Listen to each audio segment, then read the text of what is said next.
This is Nationwide 90 FM, owned and operated by Nationwide News Network. We broadcast from our studios at 6 Bradley Avenue, Kingston 10, Jamaica. Transmitting on the FM 90 band. 90.3 from Peters Rock in St. Andrew and Murphy Hill in St. Anne. Serving Kingston and St. Andrew, St. Catherine, St. Anne, parts of Clarendon, St. Mary, and St. Thomas. 90.5 from Huntley in Manchester, transmitting to St. Elizabeth, Westmoreland, Manchester, Clarendon, rural St. Andrew, and parts of St. Thomas. And 90.7 from Cooper's Hill in St. Andrew and Flower Hill in St. James, serving Westmoreland, Hanover, St. James, sections of Trelawney, Kingston, St. Catherine, Clarendon, St. Mary, Portland, and St. Anne. Nationwide 90 FM also broadcasts on the World Wide Web on nationwideradiojm.com and on Flow on channel 916. Nationwide 90 FM, a revolution in media. You're listening to Nationwide 90 FM. The time is 6 o'clock. From the studios of Nationwide Radio, morning radio the right way. It's Nationwide This Morning.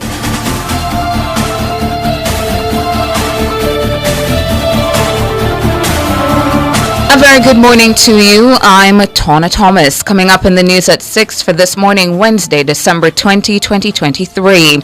Prime Minister Andrew Holness has moved to allay fears surrounding coming boundary changes for constituencies in Portmore. Jamaica Environment Trust welcomes announcement that laws are coming mandating waste separation. Chairman of the Police Federation seeks order holding senior JCF officer in contempt of court in dispute over his reinstatement. Beachy Stout's attorneys have sought to discredit lead investigator in the businessman's murder trial. In regional news, the St. Vincent's government has proposed a $1.6 billion budget for the new fiscal year.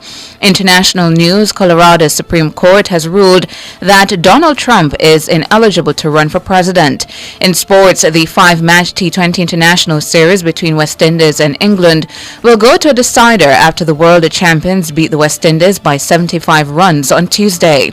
And in business this morning, analysts are warning attacks on commercial ships in the Red Sea risk pushing up the price of oil and other goods. The details after the break.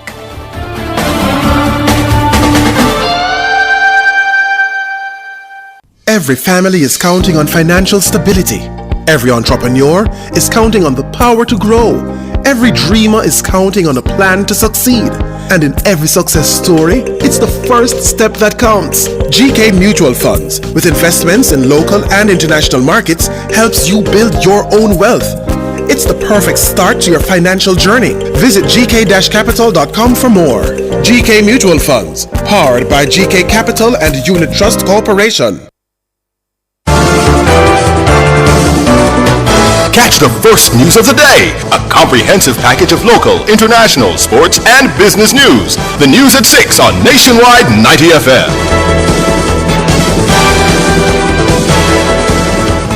Now to the details. Prime Minister Andrew Holness has sought to allay fears raised by Member of Parliament for South St. Catherine Fitz Jackson regarding the government's decision to make Portmore the country's 15th parish. Jackson, who represents sections of Portmore in Parliament, has raised concerns about how the boundaries of the new parish will be drawn. But Prime Minister Holness says Mr. Jackson has nothing to fear. Mahira Stewart has that report. MP Fitz Jackson criticized the government for redrawing boundaries in St. Catherine and Portmore. Mr. Jackson says this went against a 1979 decision that prevented active governments from deciding on political boundaries. Minister Warmington made a public announcement. He is redrawing the boundaries, and part of my constituency won't be represented by me by way of the new boundaries that he will be drawing. You know, since 1979, constituency boundaries were not determined unilaterally by any incumbent government. And I think one of the legacies, proud legacies of the JLP and the PNP in the latter part of 1970s is the promulgation of the Electoral Advisory Commission, which set out to remove the unilateral setting of constituency or political boundary by any incumbent government. Mr. Jackson says due to the rule which states that a constituency cannot exist within two different parishes, his constituency, as well as MP for East Central St. Catherine, Orlando Terrelong, will be affected. He beseeched the Prime Minister not to let a decision like that take place, as it would taint his legacy. And what that proposal would do is to establish a parish that cuts off parts of two constituencies. Mine is one, Minister Terrelong represents a part, will no longer belong to an established constituency. Why? Because the Constitution of Jamaica says no constituency can span more than one parish. So areas that I represent will have no member of parliament because they would not fall in a boundary that has been constituted through the interaction of the EOJ. That's the fact of it. Prime Minister, that's a retrograde step. And I don't want your legacy as Prime Minister to be tainted by that. You can't afford that. The Prime Minister responded to what he described as overly dramatic claims by Mr. Jackson. Prime Minister Holness states that the sections of the constituency that will be affected by the border change are uninhabited. In fact, a significant part of it, uninhabited. Part of it is actually, we consider it to be an environmental reserve, if my recollection serves me well. I don't know how many constituents you have living in there. My recollection is that probably none, because it is a huge area. My recollection of the proposal is that that may be the area that may be sectioned off as a result of any boundary change. So it may not be as dramatic as you have proposed. Prime Minister Holness says boundary shifts are defined due to community development. And, you know, when the 14 parishes were defined in about 1867 thereabout, it was the intention that we will always have 14 parishes. We started out with 7. We went up as high as 22 parishes. As communities evolve and they grow and develop their own character based upon a principle of ensuring that representation is close to the community, you seek to define the boundaries to match the communities to ensure that the leadership can emerge from the community and take charge of community affairs. Mahiri Stewart for Nationwide News. The Jamaica Environment Trust, JET, has welcomed the signal from the Holness administration that it intends to develop legislation focused primarily on waste separation. Prime Minister Andrew Holness gave the signal last Thursday during the official opening of the Nagahead recycling plant in Portmore, St. Catherine. Dr. Teresa Rodriguez Moody is the CEO of JET. Jamaica's plastic problem is a big one, but it's not going to be effectively addressed until we have a comprehensive solid waste management policy that is aimed at viewing solid waste management as part of this circular economy. So we do support this legislation that is coming to mandate separation of waste to address the whole issue of escalating plastic waste. Since January 1, 2019, the government has banned the importation, manufacture and distribution of single-use plastic materials, including bags, straws and polystyrene, commonly referred to as styrofoam. But the National Solid Waste Management Authority recently revealed that since the ban, there has been only a 0.3% reduction in the amount of plastic in the household waste collection since 2019. Dr. Rodriguez Moody says legislators must act to compel commercial interest to significantly reduce the amount of plastic in the environment. What we do see repeatedly are those that are not included in the banned list of items. So top 1 and 2 items tend to be plastic bottles, plastic caps, the single-use food packaging, and we know that the deposit refund scheme is intended to address the issue of plastic bottles and collect as much, I think up to 75% in 2026. But I know that there are recommendations that if this target is not achieved by 2026, then a legislative scheme needs to be considered where you mandate the participation of all the bottlers, importers and manufacturers in the scheme to improve the recovery targets of plastic bottles, because it is the number one polluting item in our environment. Dr. Teresa Rodriguez Moody, CEO of the Jamaica Environment Trust, JET. Acting Communications Manager at the Early Childhood Commission, ECC, Sophia Stewart, says almost all institutions active in the country are now registered. The drive to get institutions compliant with our requirements for registration continues, and to date, 95% are registered, with only about 4%, which is equivalent to 92 institutions, being delinquent.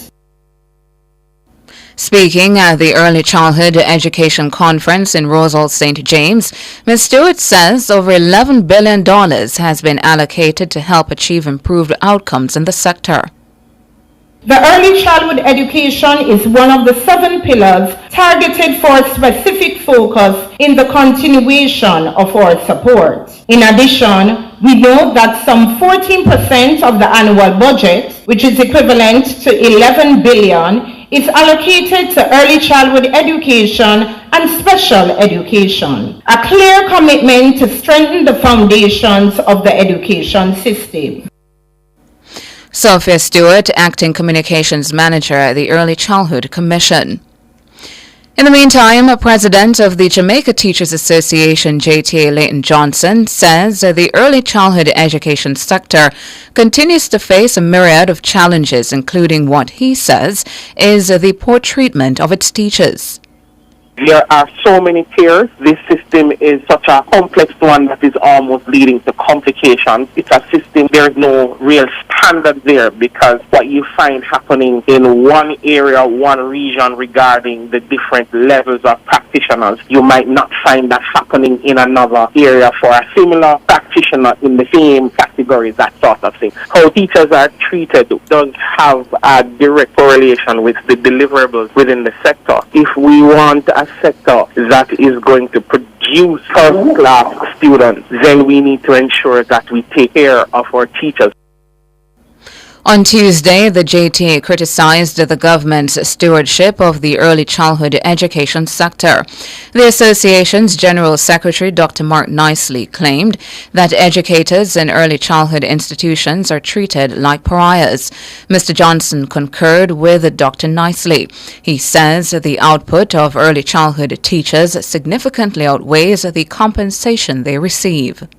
When we look at what is required in order to get registered or certified, the expectations of the Early Childhood Commission in terms of the standard that these institutions, either privately owned or public-private partnership, there is a great disparity there. And if we were to honestly look at it from a teacher's perspective, they are being held to so much, but yet still the compensation is just not there. Leighton Johnson, president of the Jamaica Teachers Association. He was speaking on Nationwide at 5 on Tuesday. Now, the attorney representing Corporal Rohan James, Hugh Waldman, says an application has been filed in the Supreme Court against Assistant Commissioner of Police ACP Andrew Lewis. Corporal James is seeking an order holding ACP Lewis in contempt of court. Mr. Waldman told our news center that the complaint, which was filed on Tuesday, stems from the failure of the High Command to fully reinstate his client as chairman of the Police Federation. This despite a ruling handed down in the Supreme Court on November 17, which ordered that Corporal James return to his post with immediate effect. The embattled chairman was interdicted in July for comments he made at a funeral, criticizing the police high command for its poor handling of overtime payment for rank-and-file members of the JCF.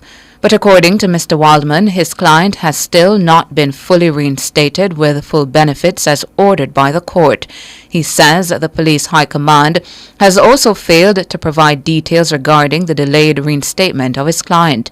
Meanwhile, King's Counsel Peter Champagny, who is representing the police high command, confirmed with Nationwide News on Tuesday that an application has been filed to challenge the court's order for Corporal James to be reinstated as chairman of the Police Federation. Attorney for Portland businessman Everton Beachy Stout MacDonald John Jacobs sought to discredit evidence given by the lead investigator regarding statements that were collected from a detective in the murder case. Beachy Stout and another man, Oscar Barnes, are being tried for the murder of his second wife, Tonya Hamilton MacDonald, on July 20, 2020. On Tuesday, during cross-examination, the lead investigator told the court that he witnessed the recording of a statement from one of his colleagues at a police station. But it was later revealed that the statement was recorded at the home of the policeman. Robin Williams was in court. Attorney John Jacobs suggested that none of the two statements submitted by a policeman was recorded at a police station. To that, the lead investigator said, quote, "That's not true," end quote. The investigator told the court that the first statement from his colleague was recorded on September 18, 2020. Mr. Jacobs asked, quote, "You're sure the date is not an error?" End quote. The investigator responded that it is the truth. But after being shown the statement, the investigator conceded that the date was in fact August 18, 2020. He added that he recalled signing the certificates for at least one of the statements. Mr. Jacobs asked where the statement was recorded. The investigator responded, quote, "If my memory serves me well, it would have been one of the police stations in Portland," end quote. He was shown the statement again, where he confirmed that it was recorded at the officer's home. In agreement, he said, quote, "I did go to his home, but I didn't make any notation," end quote. Mr. Jacobs asked the investigator if at the time the statement was being recorded, if he saw the policeman with a glass bottle containing a black substance. In response, the investigator told the court that he wasn't present for the entire duration of the recorded statement. He said, quote, "For the entirety of the taking of the statement, I was not present. I was present when the statement started, but in completion of the statement, I was not physically present." End quote. He noted that he was there to sign the statement as a witness. Quote, "Upon completion of the statement, I was called. The statement was read back in my presence, and I signed." End quote. As for the second statement, the investigator said he couldn't recall where it was recorded. The statement was shown to him and it was revealed that it was recorded in Dover District, St. Mary. In an attempt to discredit the lead investigator, Mr. Jacobs asked, quote, "You know if a police station in Dover?" End quote. To which he answered, "No, sir." Mr. Jacobs continued, "So it wasn't taken at a police station?" Again, the investigator answered, "No, sir." He then agreed that it was an error on his part. The defense team has been taking aim at the credibility of the witnesses in the trial and their ability to recall the events which took place 3 years ago. The trial, which started on September 18, 2023, has seen a total of 8 witnesses so far. Due to the Christmas period, the trial will resume on January 9, 2024. Robianne Williams for Nationwide News. And that's it for the local segment of the news. Up next, regional and international.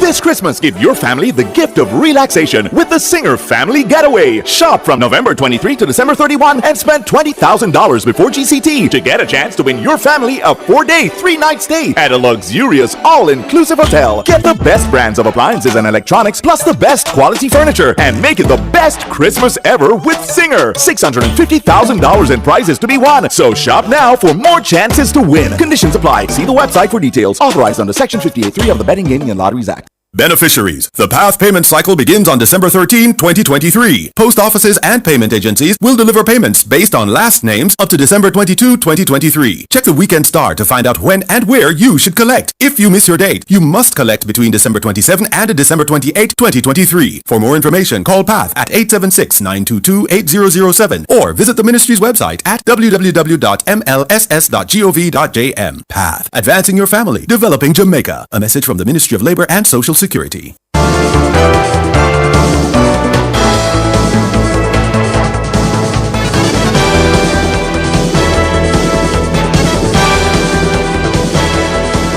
In regional and international news this morning, regional news, St. Vincent's Finance Minister Camilo Gonzalez has asked the country's parliament to approve estimates of revenue and expenditure for 2024, amounting to just over 1.6 billion EC dollars.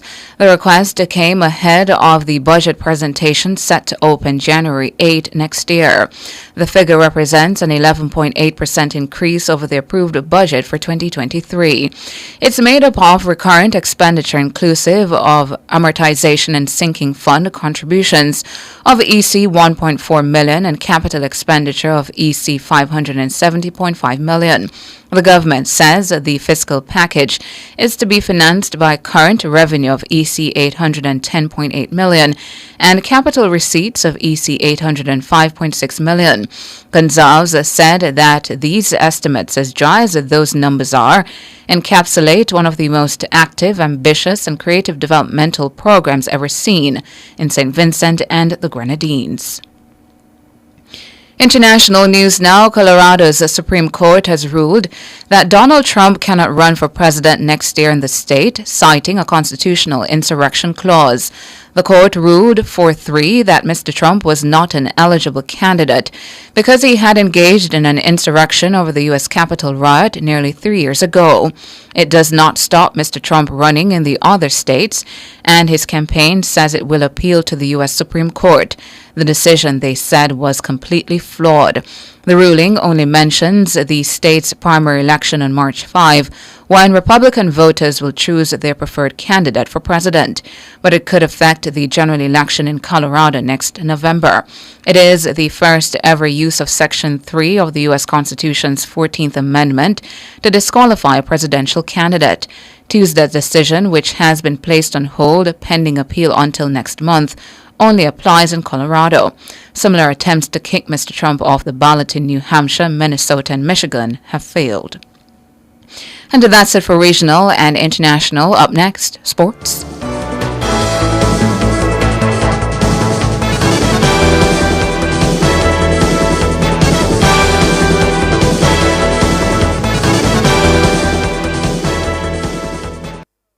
God bless you to get this a contract. But we need money for buy tools.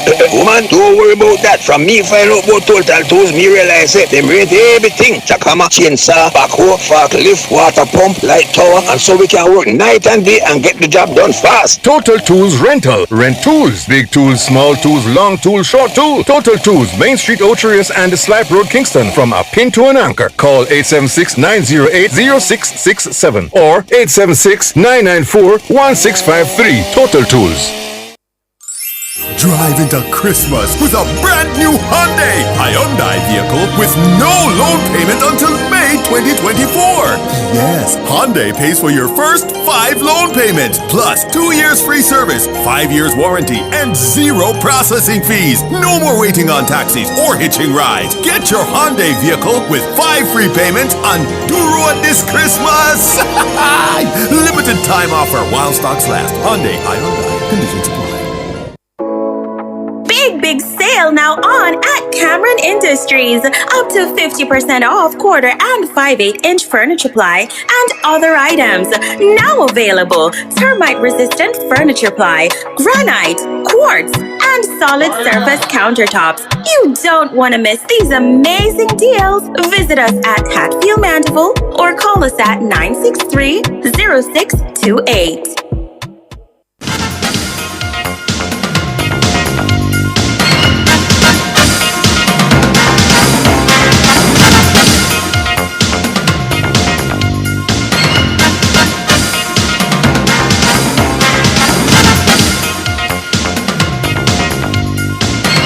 In the sports report this morning, we bowl off with some cricket news. The 5-match T20 International Series between West Indies and England will go to a decider after the world champions beat the West Indies by 75 runs at the Brian Lara Stadium on Tuesday to level the series at 2-all. Set a massive 268 to win, the Caribbean men were bundled out for 192 inside 16 overs. Andre Russell led the batting with 51, Nicholas Paran 39, and Sherfin Rutherford 36. Reese Topley bagged 3 wickets for England, with Sam Curran and Rian Ahmed getting 2 each. Earlier opener Phil Salt slammed an unbelievable century to steer England to their highest ever T20 international score, 267 for 3. Salt crashed 10 sixes and 7 fours in a magical 119 off 57 balls. He was supported by Joss Butler, who weighed in with 55, Liam Livingstone an unbeaten 54 off 21 balls, and Will Jackson 24. Salt's knock is the highest ever T20 score by an England batsman. Akeal Hussain, Jason Holder and Andre Russell were the West Indies wicket takers. The 5th and final game is set for Thursday at the same venue. Now, Manning and the Costa Cup champions Mona High and Clarendon College, as expected, dominated the selections for the All Manning and All Da Costa squads released on Tuesday by ISA. Clarendon College gained 9 selections in the 21-member All Da Costa squad, while beaten finalists Glenmuir High bagged 4 selections. The Costa Cup winning coach Lenny Hyde is head coach, to be assisted by Andrew Peart of Glenmuir and O'Neill Thomas of Dintle Technical. Mona bagged 4 selections on the All Manning squad, the same as the beaten Walker Cup finalists Stats, while Heidel gained only 3. Craig Butler will coach the All Manning, with Devon Anderson of Heidel and Vassal Reynolds of Kingston College the other members of the coaching staff. Premier League campaigners Chelsea and Fulham are through to the semi-finals of the Carabao Cup in England. Chelsea beat Newcastle United 4-2 on penalties at Stamford Bridge, following a 1-1 regular and extra-time scoreline, while Fulham also came through on penalties 7-6 over Everton. Also through to the semi-finals is Middlesbrough, who easily dismissed Port Vale 3-0. The last semi-final spot will be decided on Wednesday when Liverpool host West Ham United at 3 p.m. Jamaica time. President of the Jamaica Volleyball Association Jacqueline Cohen was re-elected as General Secretary of the Caribbean Zonal Volleyball Association, Kosovo, at their recent electoral congress in Trinidad and Tobago. As a result of her re-election, Cohen will also continue to serve on the board of the North Central American Caribbean Volleyball Confederation, NORCECA. Now, Mushtaq Mohammed from Trinidad and Tobago was returned as president of Kosovo. Other members of the newly appointed Kosovo board are Kenny McGowan, first vice president from the Cayman Islands, Baners Jesset Emer, second vice president, and Kurtwood Green, senior of Bahamas treasurer. Finally, in sports, 5 of Jamaica's best shooters captured top spots in the 5 competitive divisions of the Jamaica Rifle Association's Christmas hamper match at the Woodley Shooting Range in Clarendon. 54 competitors took to the 10-stage range. Ryan Bramwell topped the open division. Chris Hart bagged the carry optic division. Petrano Belafonte secured the limited optics division. Greg Henry held on to the limited division, while Michael Bradshaw was the surprise winner of the production division. Bramwell ended with 887.45 points, ahead of Andrew Yapp's 795.02 and Ulrich Palmer's 726.34 in the open division, who was overjoyed. I really wanted to end the year with a strong performance, and I shot a very fast and accurate match. When the dust settled, I ended up winning 8 of the 10 stages in my division, and I won the match by 11% or 92 match points, which is actually the largest margin of victory all year. My performance has been the result of the work I've put in. I've actually done a lot of observation and analysis when I attended the US IPSC Nationals in November, and this match presented me with an opportunity to put some of that knowledge and information gained into practice, and I think I have a lot more left in the tank. I'm really looking forward to 2024 as my training and preparation for the World Shoot, which is in 2025, continues. Promises to be a really exciting year ahead, and I can't wait for the action to start in January. Ryan Bramwell, the Jamaica Constabulary Force Ladies of Constable Sheon Francis, 644.32 points, and Detective Sergeant Sasha Mullings, 518.35 points, dominated the law enforcement category after placing first and second, respectively. And that's it for your morning sports.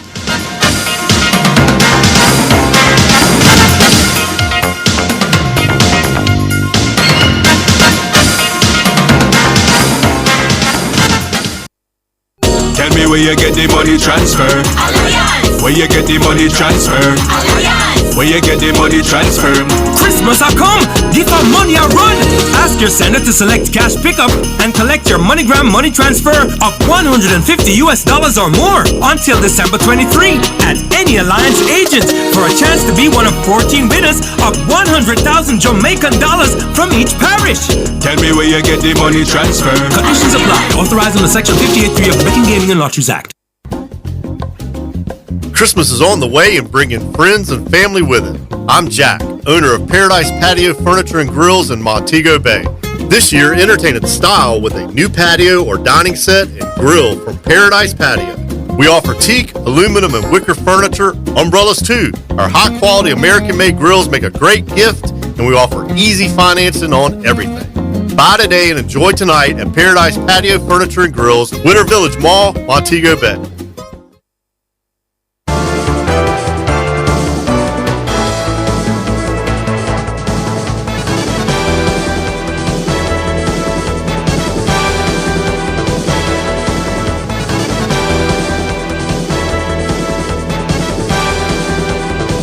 In business this morning, attacks on commercial ships in the Red Sea risk pushing up the price of oil and other goods. That's according to the warning of analysts. Several firms have paused the shipments through the route after vessels were attacked by Houthi rebels in Yemen. The world's second largest shipping line, Maersk, said on Tuesday that it would reroute some of its vessels around Africa's Cape of Good Hope. The disruption has led the U.S. to launch an international naval operation to protect ships on the Red Sea route. Countries joining the security action, named Operation Prosperity Guardian, include the UK, Canada, France, Bahrain, Norway, and Spain. The U.S. has also said it would welcome China playing a constructive role in trying to prevent further attacks. The analysts' warnings came as the rebels vowed to continue their attacks in the Bab al-Mandeb Strait, a vital shipping lane between Asia and Europe. Now, UK inflation has fallen to its lowest level for more than 2 years, driven largely by a drop in fuel prices. Prices rose by 3.9% in the year to November, down from 4.6% in October. Slowing price rises for food, including staples such as pasta, milk, and butter, as well as for household goods, were also behind the fall. But while inflation, which is the rate prices rise at, is now well down from its peak in 2022, it is still almost double the Bank of England's 2% target. Falling inflation also does not mean most goods and services are cheaper, but rather prices are rising less quickly. Chief economist at the Office for National Statistics, Grant Fitzner, said that while UK inflation has eased again, prices remain substantially above what they were before Russia's invasion of Ukraine. A major impact following the outbreak of war was that global oil prices soared in 2022, pushing petrol and diesel prices to record levels. Finally, now in foreign exchange trading, the Jamaican dollar has lost 5 cents and opens trading today, selling for an average $155.82 against the benchmark U.S. dollar. The Jamaican lost 2 cents and opens trading today, selling for an average $116.99 against the Canadian. And finally, the Jamaican dollar has also lost 24 cents and opens trading today, has gained 24 cents and opens trading today, selling for an average $196.63 against the British pound. That's it for business this morning.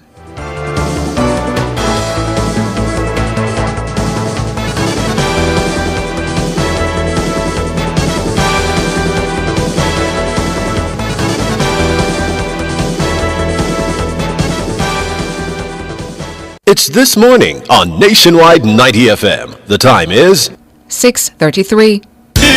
guilty. Outperform, outlast, guilty. We top performance, guilty. Jackama, guilty. Reliable, full stop, not comma. We have the expertise for drilling and demolition. We have the power tools for plumbers and electrician. Fancy select tools, free parts and free repairs. 3 parts, free repairs. 2 to 3 years. Hilton, available at Delta Supply, 106 Hagley Park Road. Call us at 876-302-6111-4. Delta Supply, we service what we sell. Drive into Christmas with a brand new Hyundai vehicle with no loan payment until May 2024. Yes, Hyundai pays for your first 5 loan payments, plus 2 years free service, 5 years warranty, and 0 processing fees. No more waiting on taxis or hitching rides. Get your Hyundai vehicle with 5 free payments on Duro this Christmas. Limited time offer while stocks last. Hyundai. Conditions apply. Get buckets of savings from Sherwin-Williams from November 23 to December 21. 12% off decorative paint, 10% off automotive paint. Purchase 5 gallons of paint and get a paintbrush free. 6 to 9 gallons and get 2 paintbrushes free. And over 10 gallons, get a paint roller set absolutely free. Get buckets of savings from Sherwin-Williams from November 23 to December 21. Available at all Sherwin-Williams paint stores. Conditions apply. Happy holidays from Team Adam and Eve. We invite you to indulge in a relaxing spa atmosphere or gift someone spa pampering this season. Visit us at www.adamandevedayspaja.com for e-certificates or WhatsApp 876-567-2142. Relax, refresh, and respite with us today. We have Christmas packages starting at $8,500. Book a massage, facial, mani-pedi, or hair service at Adam and Eve Day Spa. You deserve it. Touching lives every day, all through the holidays. A part of all you do. Sagicor, make you feel secure. Reaching out for more, we'll always see you through. Reach for more, whatever you're dreaming. For this Christmas time, we'll help you achieve them. You're never alone.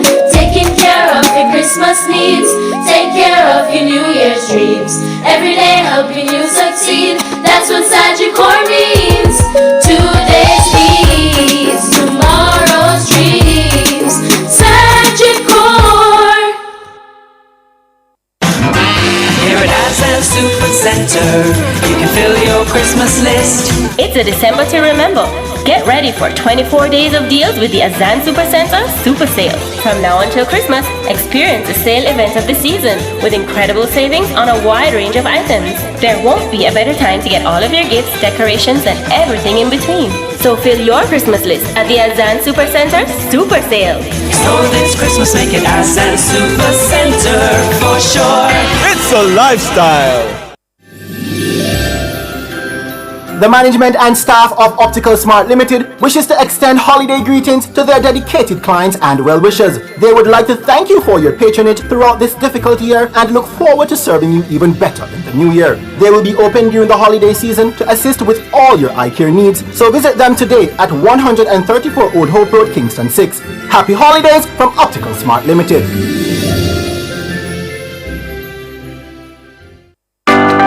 Get a career in real estate with the Real Estate Training Institute. They offer exclusive training and certification in real estate sales, appraisals, and management. Fully customized course content on their MyReady online learning management platform. Flexible and convenient online delivery and affordable rates. Exposure to a wealth of knowledge and industry leaders who will boost your real estate career. Contact the Real Estate Training Institute at 876-633-1292 or 876-350-6761. The Real Estate Training Institute, where knowledge meets success.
very good morning to you. Thank you so much for joining us here on Nationwide this morning. We are now, T-minus today, 4 days to go? 5 days to go? 4 days to go? 4 days. I'm not doing the math with you. Yeah, 20, 25, yeah. Come on, Tana. Good morning. Thank you so much for joining us here on Nationwide this morning, the big show on this station. Indeed, any station. We're very happy to have you. I'm Ricardo Brooks. And I'm Tana Thomas. I have a question for you. Uh-huh. When was the Oh Holy Night? Was it the night? Oh Holy Night. Was it the night when she got there and went into labor, or the next night after he was born? Oh Holy Night, the stars are brightly shining. Yeah, the stars are shining at night. Yeah. So, but which one of the night then? Maybe after he was born. Because the wise men, they followed the stars. They followed the stars. But I actually think I think it's well after him did born them come, Like, in fact, somebody tell me that in their tree when them come. 3, 1, 2, 3. Yeah. Like, when they came, he was not in the manger, and somebody told me that. He wasn't a newborn? No, he was like 3 years old. Oh. Yeah. Somebody told me that. I don't know when the Holy Night was then. YouTubers, when do you think was the Oh Holy Night? Was it the night when Mary arrived at the manger, or the next night after she had her baby and vibes? Yeah. Which night? I don't know. Let me know what you think. Which night it is. So this morning, I don't know. I just wonder. Random question. Because we're seeing Oh Holy Night, I just want to be sure which of the nights. Well, I tell you, it was David this week who asked My as girl well. says it was the night after. It was the night. Yeah. Okay. Yeah, Cool. okay. Yeah. But I did not know that the wise men came so long after. Somebody told me that. Don't quote me on that, but somebody told me that he was 3 years old. That's not what was sold to me in Bible school. Yeah. Yeah, that's not what I was taught. Okay. What I was taught, it seemed they came they did when he was a newborn. Yeah, like the night after, or a couple nights after Jesus was born. All right. Probably need to get a theologian and find that out. Yeah. See, somebody said he was 3. He was 3? Mm-hmm. Prosperity said he was 3, and he was in Egypt at the time. Fascinating thing. Sammy Mitchell says it was the next night. So we seem to be agreed that it was the next night. Now we need to find that is the Oh Holy Night. Yeah. Now we need to find out how old was he when the wise men came. Yeah. So this morning we're going to be making drinks, Christmas drinks. I understand I'm to make in this early morning a screwdriver. I've never done that before, but Michelle and her challenges. So yesterday I'm body up the card and wrapping. Mm-hmm. So this morning I'm gonna make a screwdriver. And what are you making? So Jermaine has given my drink a name, Wrench. Wrench. Is that named after him? Is it Jermaine? Yes. Yeah. He says no. Probably is. And it's gonna be the bitters. It's Campari and Ting. So we're gonna drink that. I'll have a taste. Okay. But Jamaicans are known to have Campari with Ting because Campari is an acquired taste. I see. The bitters. But I hear if you have it with bitter. Respect the bitters. Yes. But if you have it with Ting, I hear it's not bad. All right, let's see. So hop on over to YouTube, listeners, to watch us make these drinks. Nationwide 90 FM Live is the channel. And let's see whether... Yeah, we can get the balance right. Michelle, there's a measuring thing over there, or I just pour until I hear the ancestors say your stop. Ancestors are going to talk to you this morning. All right. Yeah. So, I was not telling you to drink so early in the morning, but this could be on your Christmas menu. I don't know. Yeah, in the afternoon, you want to sit, chill, reminisce, and have a drink. Perhaps these could be on the list. All right, let's go.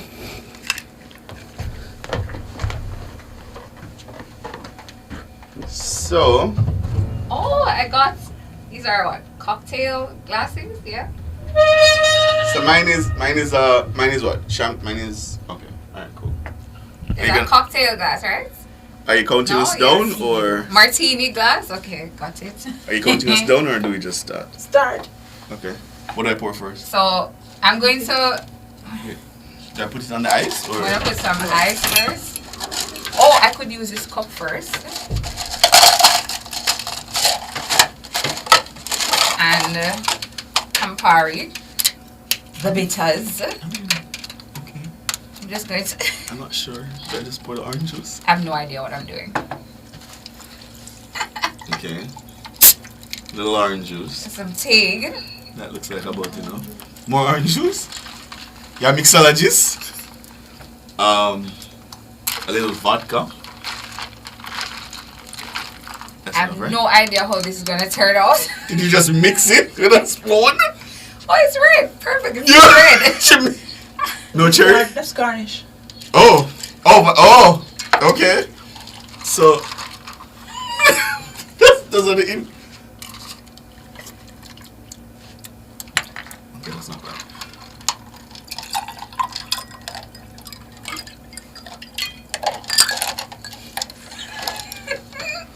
Okay, alright.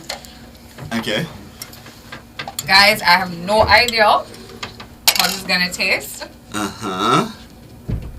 Okay, here we go.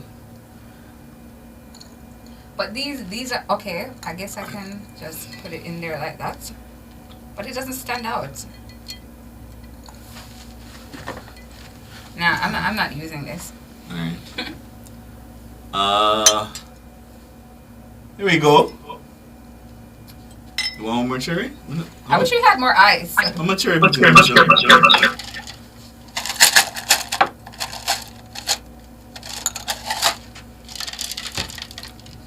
Okay, I feel like if I push down the cherry, then it'll give a cool look, like an effect. Ooh. I wish I had lime to garnish the martini glass, but I don't. And then pour a little juice in it so it gives it a color. Jeremy, almost there, Jeremy! Jeremy, almost there! Zoom in with people MC. Zoom in with people MC. What color? What color? Come on. Look. No. Talk it truth. Talk it truth, Michelle. This look like it nice. That looks really cute. Talk it truth. That's really cute. On the YouTubers can't say. Me no win that challenge in this one. Oh, but so why you have 2 cup? Do 2. You done. My ingredients done. You still have more Me no more cherry. Oh, I see. Yeah. So this is the rinse. Yeah. In a martini glass. And this is the mistletoe screwdriver. Yeah. Yeah. What's my color? I like yours. How yours more than mine. Yeah. No, mixologist not. But here's the thing. I have no idea how this tastes. Any all this no workout, the journalism no workout, Cliff, we can get a mixologist. We're gonna allow Jermaine. Come on, let's see people see it. Come on, let's see your expression when you taste it. No. Jermaine! Yeah, Jermaine! Michelle? Just a sip, Michelle. Just a sip. Come on, the people need to see your expression, King. They need to see your expression. Wait, did it go? Oh, he's taking a big gulp. Wow. Oh, it tastes that good? Right. Now, listeners, Jeremy is taking a big gulp. I'm a mixologist. Yeah, from today. Oh, yeah. People need to see you. They need to see your reaction, Come see your reaction. Yes. Yeah. From today on. Sip. Oh, wow. Is that good? It's amazing. It's amazing. No, your turn now. You have to taste this. King, nobody do foolishness, nobody flap me now. So that's a screwdriver. Oh, he's cleansing the palate. Ah, I didn't know that. Bossy. Okay. King. So when you're Hold on. Turn the camera on you, sir. Alright, ready, go on.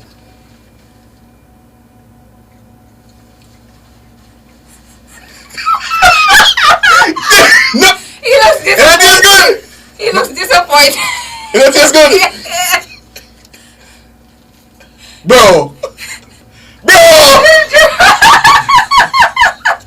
Jeremy, it tastes good! Oh, he went back to the ridge, guys. Wow. He went back to the ridge. They're gonna leave that show here. Walking away because with I'm being biased people in the show here. No, I'm taste my tea. My tea tastes good. Whoa, this is really good. Okay, Tana. It's really good. It's good. This tastes good. Michelle, this tastes good. It's A good. bad man, bad man. The wrench is good. So guys, try the wrench. Try the wrench.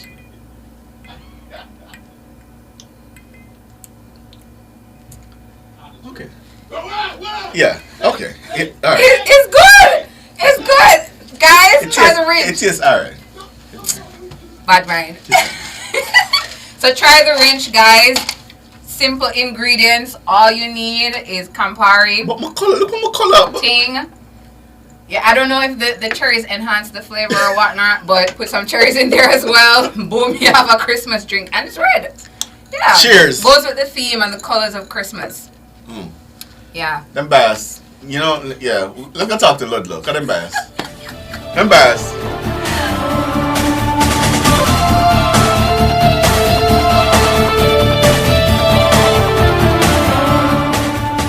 It's This Morning on Nationwide 90 FM. The time is... It's 9 minutes to 7. I earn hugs and rewards. I earn smiles and rewards. Whatever you get from giving your gifts this holiday season is made even better when you use your Sagicor Bank credit card, because you'll earn rewards on every dollar you spend. I earn. Dad, you're the best! Use your Sagicor Bank credit card to do all your holiday spending and earn the best rewards ever. Conditions apply. Spruce up your home this holiday season with Unique Living. We have a wide selection of fixtures, from stylish shower systems to elegant faucets, closet pieces, vanities, sinks, shower enclosures, toilets, bathroom and kitchen accessories to upgrade your space. Shop at Unique Living, Jamaica's leading kitchen and bathroom provider for everything new and unique. Visit them at shop number 6, 30 Don Robin Avenue, Kingston 10, or call us at 876-755-3661. Mosquitoes can spread diseases such as dengue fever. Common symptoms of dengue include fever, severe headache, pain behind the eyes, muscle pain, joint pain, skin rash, nausea, and vomiting. If you feel you have dengue fever, visit your doctor or health center, rest, drink lots of fluids, use only paracetamol for pain. Do not take aspirin or other painkillers. Protect yourself from dengue and other mosquito-borne diseases. A message from the Ministry of Health. Get a career in real estate with the Real Estate Training Institute. They offer exclusive training and certification in real estate sales, appraisals, and management. Fully customized course content on their MyReady online learning management platform. Flexible and convenient online delivery and affordable rates. Exposure to a wealth of knowledge and industry leaders who will boost your real estate career. Contact the Real Estate Training Institute at 876-633-1292 or 876-350-6761. The Real Estate Training Institute, where knowledge meets success. ABC Electrical takes this opportunity to wish good health and prosperity to all their valued customers and contractors for their business. They send a hearty thank you and gratitude for the support and look forward to serving you even better in the coming year. ABC, a better choice in the electrical business.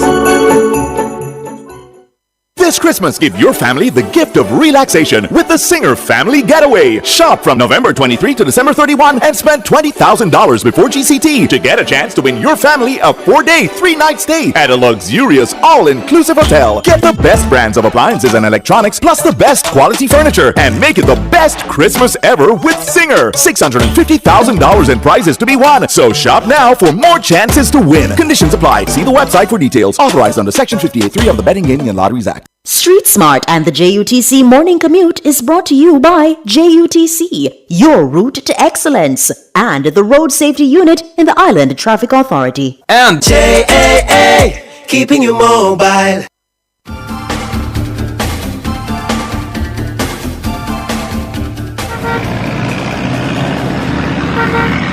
And YouTubers, you're welcome. You finally seen Jermaine King. Yeah?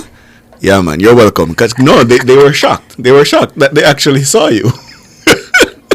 Let's go to the streets and hear from Ludlow McLean. Here's Street Smarts. Good morning, Ludlow. Morning, Carl. Morning, Tony. Hey to you, Ludlow. Yeah, morning, listeners. Morning to the viewers. And It has been relatively quiet since morning, but it's building now.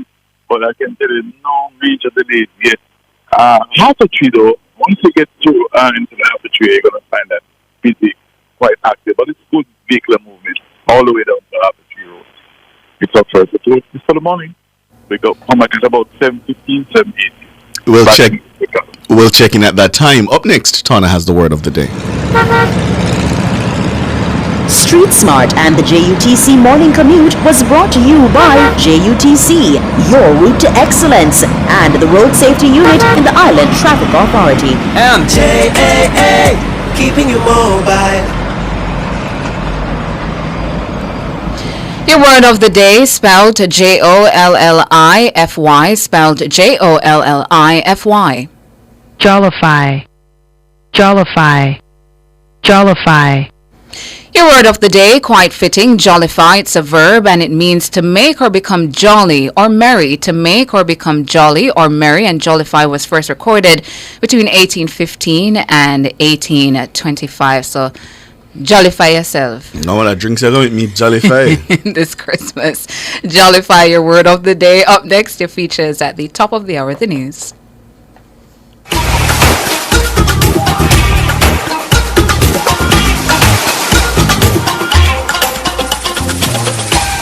Giving our dog a regular bath is an essential part of ongoing grooming and good hygiene.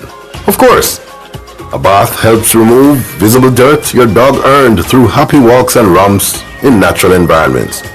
But in addition to keeping your dog's coat clean, bathing also helps keep it healthy and free from parasites. Today in Pets World, we'll discuss how to properly bathe your dog.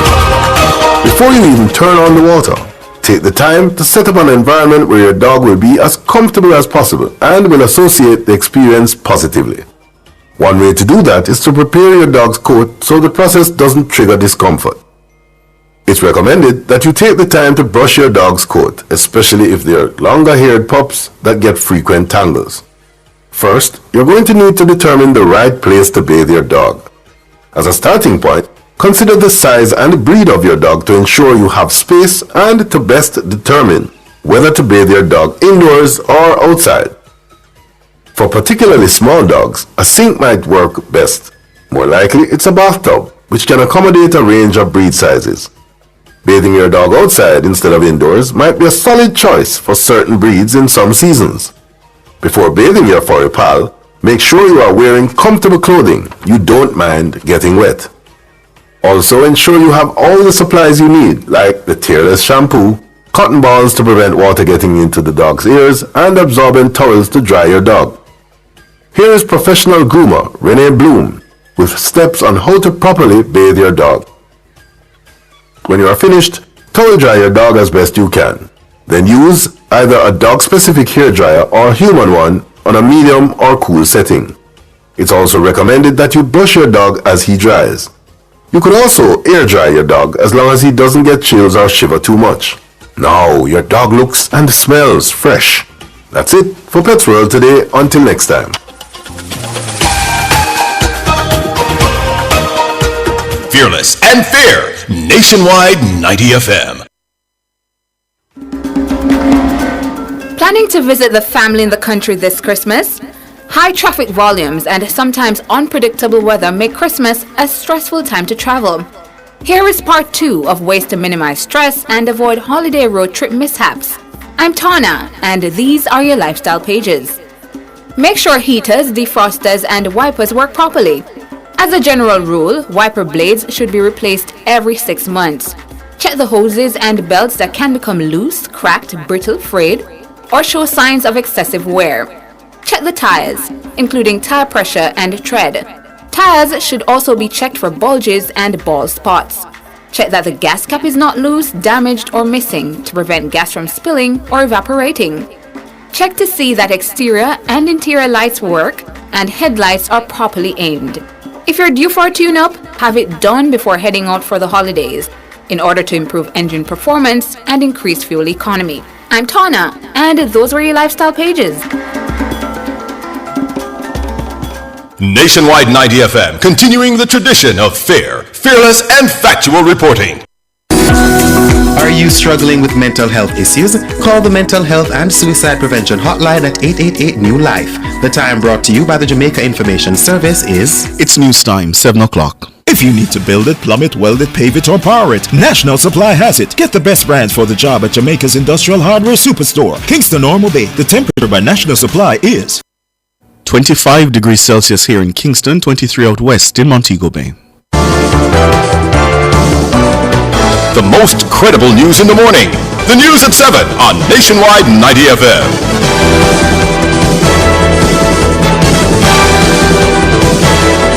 A very good morning to you. I'm Ricardo Brooks. Coming up in the news at 7 for this morning, Wednesday, December 20, 2023. Prime Minister Andrew Holness has moved to allay fears surrounding coming boundary changes for constituencies in Portmore. The Jamaica Environment Trust welcomes the announcement that laws are coming mandating waste separation.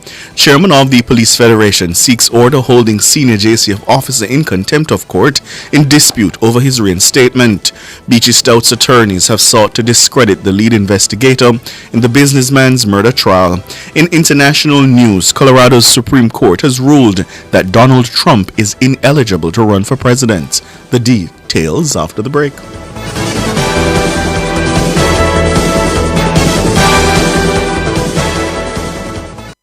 The news at 7 is brought to you by Magna Motors. Drive Hyundai with no payments until May 2024. Hyundai, Hyundai.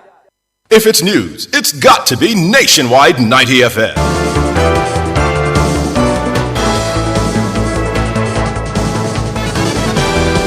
And now to the details. Prime Minister Andrew Holness has sought to allay fears raised by Member of Parliament for South St. Catherine Fitz Jackson regarding the government's decision to make Portmore the country's 15th parish.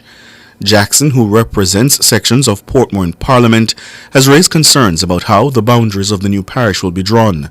But the Prime Minister says Mr. Jackson has nothing to fear. Mahiri Stewart has that report. MP Fitz Jackson criticized the government for redrawing boundaries in St. Catherine and Portmore. Mr. Jackson says this went against a 1979 decision that prevented active governments from deciding on political boundaries. Minister Warmington made a public announcement. He is redrawing the boundaries, and part of my constituency won't be represented by me by way of the new boundaries that he will be drawing. You know, since 1979, constituency boundaries were not determined unilaterally by any incumbent government. And I think one of the legacies, proud legacies of the JLP and the PNP in the latter part of 1970s is the promulgation of the Electoral Advisory Commission, which set out to remove the unilateral setting of constituency or political boundary by any incumbent government. Mr. Jackson says due to the rule which states that a constituency cannot exist within two different parishes, his constituency, as well as MP for East Central St. Catherine, Orlando Terrelong, will be affected. He beseeched the Prime Minister not to let a decision like that take place, as it would taint his legacy. And what that proposal would do is to establish a parish that cuts off parts of two constituencies. Mine is one, Minister Terrelong represents a part, will no longer belong to an established constituency. Why? Because the Constitution of Jamaica says no constituency can span more than one parish. So areas that I represent will have no member of parliament because they would not fall in a boundary that has been constituted through the interaction of the EOJ. That's the fact of it. Prime Minister, that's a retrograde step. And I don't want your legacy as Prime Minister to be tainted by that. You can't afford that. The Prime Minister responded to what he described as overly dramatic claims by Mr. Jackson. Prime Minister Holness states that the sections of the constituency that will be affected by the border change are uninhabited. In fact, a significant part of it, uninhabited. Part of it is actually, we consider it to be an environmental reserve, if my recollection serves me well. I don't know how many constituents you have living in there. My recollection is that probably none, because it is a huge area. My recollection of the proposal is that that may be the area that may be sectioned off as a result of any boundary change. So it may not be as dramatic as you have proposed. Prime Minister Holness says boundary shifts are defined due to community development. And, you know, when the 14 parishes were defined in about 1867 thereabout, it wasn't the intention that we will always have 14 parishes. We started out with 7. We went up as high as 22 parishes. As communities evolve and they grow and develop their own character based upon a principle of ensuring that representation is close to the community, you seek to define the boundaries to match the communities to ensure that the leadership can emerge from the community and take charge of community affairs. Mahiri Stewart for Nationwide News. Thank you, Mahiri. The Jamaica Environment Trust JET has welcomed the signal from the Holness administration that it intends to develop legislation focused primarily on waste separation. Prime Minister Andrew Holness gave the signal last Thursday during the official opening of the Naga Head recycling plant in Portmore, St. Catherine. Dr. Teresa Rodriguez Moody is the CEO of JET. Jamaica's plastic problem is a big one, but it's not going to be effectively addressed until we have a comprehensive solid waste management policy that is aimed at viewing solid waste management as part of this circular economy. So we do support this legislation that is coming to mandate separation of waste to address the whole issue of escalating plastic waste. Since January 1, 2019, the government has banned the importation, manufacture and distribution of single-use plastic materials, including bags, straws and polystyrene, commonly referred to as styrofoam. But the National Solid Waste Management Authority recently revealed that since the ban, there has been only a 0.3% reduction in the amount of plastic in the household waste collected since 2019. Dr. Rodriguez Moody says legislators must act to compel commercial interests to significantly reduce the amount of plastic in the environment. What we do see repeatedly are those that are not included in the banned list of items. So top 1 and 2 items tend to be plastic bottles, plastic caps, the single-use food packaging, and we know that the deposit refund scheme is intended to address the issue of plastic bottles and collect as much, I think up to 75% in 2026. But I know that there are recommendations that if this target is not achieved by 2026, then a legislative scheme needs to be considered where you mandate the participation of all the bottlers, importers and manufacturers in the scheme to improve the recovery targets of plastic bottles, because it is the number 1 polluting item in our environment. Dr. Teresa Rodriguez Moody, the CEO of the Jamaica Environmental Trust JET. The Acting Communications Manager at the Early Childhood Commission, ECC, Sophia Stewart, says almost all institutions active in the country are now registered. The drive to get institutions compliant with our requirements for registration continues, and to date, 95% are registered, with only about 4%, which is equivalent to 92 institutions, being delinquent. Speaking at the Early Childhood Education Conference in Rose Hall, St. James, Ms. Stewart says over $11 billion has been allocated to help achieve improved outcomes in the sector. The early childhood education is one of the 7 pillars targeted for specific focus in the continuation of our support. In addition, we know that some 14% of the annual budget, which is equivalent to $11 billion, is allocated to early childhood education and special education, a clear commitment to strengthen the foundations of the education system. Sophia Stewart, the Acting Communications Manager at the Early Childhood Commission. Meanwhile, the president of the Jamaica Teachers Association, JTA, Leighton Johnson, says the early childhood education sector continues to face a myriad of challenges, including what he says is the poor treatment of its teachers. There are so many tiers. This system is such a complex one that is almost leading to complications. It's a system, there is no real standard there, because what you find happening in one area, one region regarding the different levels of practitioners, you might not find that happening in another area for a similar practitioner in the same category, that sort of thing. How teachers are treated does have a direct correlation with the deliverables within the sector. If we want a sector that is going to produce first-class students, then we need to ensure that we take care of our teachers. On Tuesday, the JTA criticized the government's stewardship of the early childhood education sector. The association's General Secretary, Dr. Mark Nicely, claimed that educators in early childhood institutions are treated like pariahs. Mr. Johnson concurred with Dr. Nicely. He says the output of early childhood teachers significantly outweighs the compensation they receive. When we look at what is required in order to get registered or certified, the expectations of the Early Childhood Commission in terms of the standards that these institutions, either privately owned or public-private partnership, there is a great disparity there. And if we were to honestly look at it from a teacher's perspective, they are being held to so much, but yet still the compensation is just not there. Leighton Johnson, the president of the Jamaica Teachers Association, he was speaking on Nationwide at 5 on Tuesday. The attorney representing Corporal Rowan James, Hugh Wildman, says an application has been filed in the Supreme Court against the Assistant Commissioner of Police ACP Andrew Lewis. Corporal James is seeking an order holding ACP Lewis in contempt of court. Mr. Wildman told our news center that the complaint, which was filed on Tuesday, stems from the failure of the High Command to fully reinstate his client as chairman of the Police Federation. This is despite a ruling handed down in the Supreme Court on November 17, which ordered that Corporal James return to his post with immediate effect. The embattled chairman was interdicted in July for comments he made at a funeral criticizing the police high command for its poor handling of overtime payment for rank-and-file members of the JCF. But according to Mr. Wildman, his client has still not been fully reinstated with benefits as ordered by the court.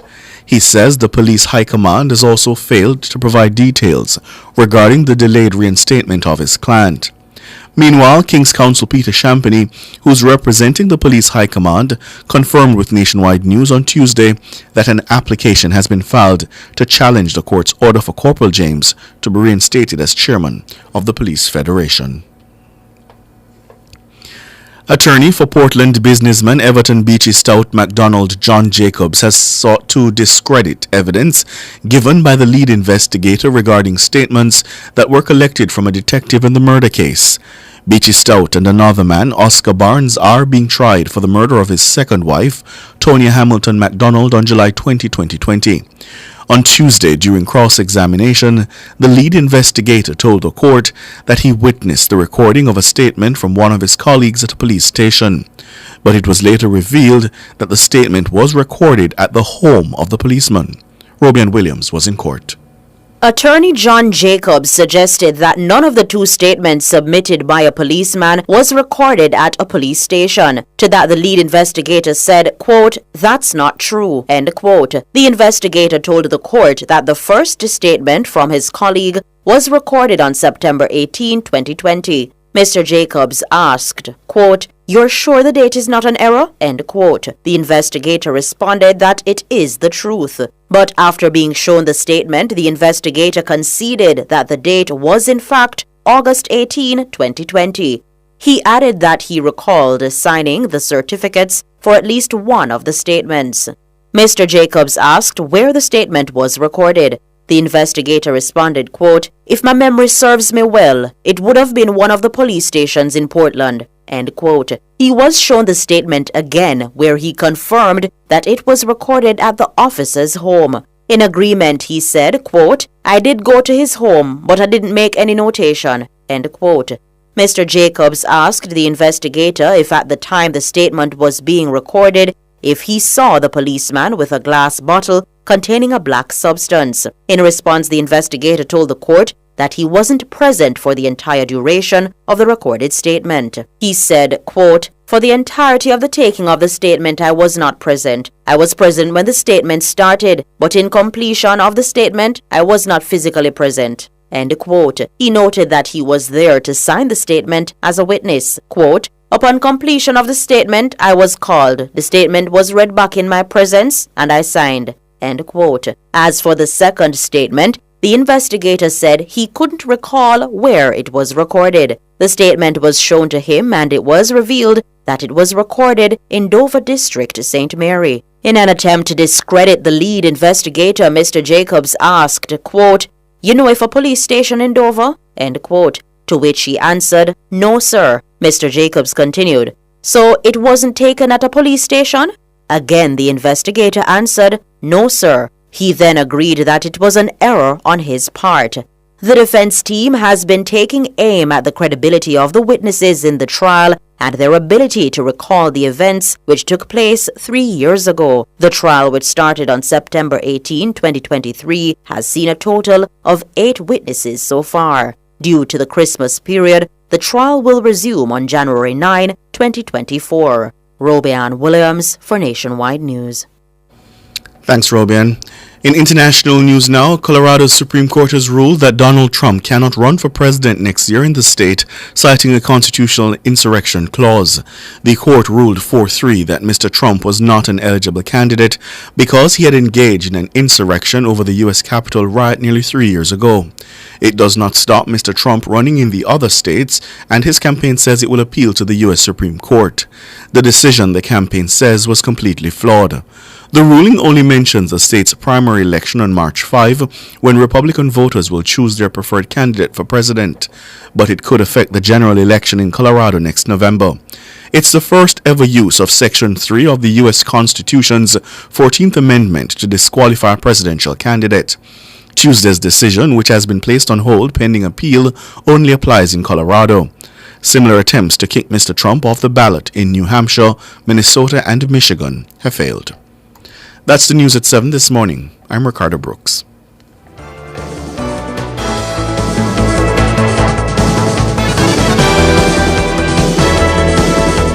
The news at 7 was brought to you by Magna Motors. Drive Hyundai with no payments until May 2024. Hyundai, Hyundai.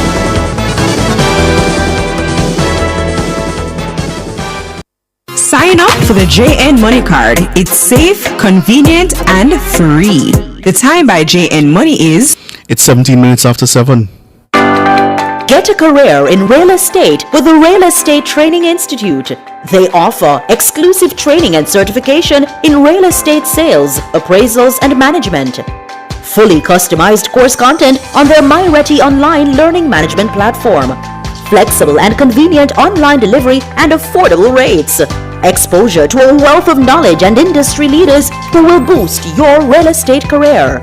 Contact the Real Estate Training Institute at 876-633-1292 or 876-350-6761. The Real Estate Training Institute, where knowledge meets success. Tell me where you get the money transfer. Where you get the money transfer. Where you get the money transfer. Christmas a come, give our money a run. Ask your sender to select cash pickup and collect your MoneyGram money transfer of $150 or more until December 23 at any Alliance agent for a chance to be one of 14 winners of 100,000 Jamaican dollars from each parish. Tell me where you get the money transfer. Conditions apply. Authorized under Section 58.3 of the Betting, Gaming and Lotteries Act. Let the countdown begin! Beat the clock! Hurry up and go buy a Suzuki! Tick-tock! Purchase a Suzuki Vitara, Grand Vitara or XL7 from now to December 22, 2023 from as low as $52,000 monthly! And drive into the festive season with 5 years warranty! Free vehicle tracking and free servicing! Act fast and beat the clock for this offer! Available until December 22, 2023 or while stocks last! Only at Stewart's Automotive Group, South Camp Road, Kingston and Iron Shore Bay! Everything must go! We're open Saturday, December 2nd, 9th and 16th! Conditions apply. Street Smart and the JUTC Morning Commute is brought to you by JUTC, your route to excellence, and the Road Safety Unit in the Island Traffic Authority. And JAA, keeping you mobile.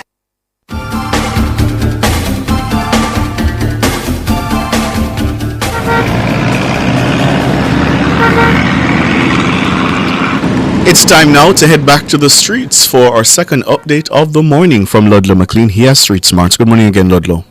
Morning again, Ricardo. Morning to our listeners. Good morning to our visitors. And greetings to you all. It's now bright and sunny, but still nice and cool. No need for any air condition. Maybe you could save on some energy. But guess what? The roadways are still steady. Those of you leaving Portmore, coming over, using the toll, exiting onto Marcus Garvey, you're going to find the movement pretty good, making exiting through the toll onto the Marcus Garvey off-ramp. Marcus Garvey Drive flowing steadily all the way down towards Albert Street. If you're taking East Avenue, no problem. All the way from East Avenue going across to Maxfield Avenue, it is steady going up into Tree, which is the busiest. That area is busy, Tree area going across from Eastwood Park Road northbound, and that right turn onto South Oden Avenue. Busy, but you can make your way down. Tree was busy from earlier this morning. Tree Square, all lanes are busy, but it's flowing steadily once you get past the clock going down to Tree Road. It's also pretty good going in other areas, Knutsford Boulevard, Oxford Road, Chelsea Avenue. These areas are enjoying good movement, and if you're along the vicinity of Arthur Wynne to come onto the vicinity of the library at Summercombe, you're going to also find the movement good. So it's not too bad. Remember, the schools are out and the traffic builds up later during the course of the day. So we just want to urge you motorists as usual, don't get too excited. Keep calm, keep collective, and keep a cool head. Believe me, sometimes the road rage gets the better of us. So as usual, at Street Smart, your safety is our concern. Ricardo, take it away. Thanks, Ludlow. Ludlow McLean there with Street Smarts. Up next, the front page. Street Smart and the JUTC Morning Commute was brought to you by JUTC, your route to excellence, and the Road Safety Unit in the Island Traffic Authority. And JAA, keeping you mobile.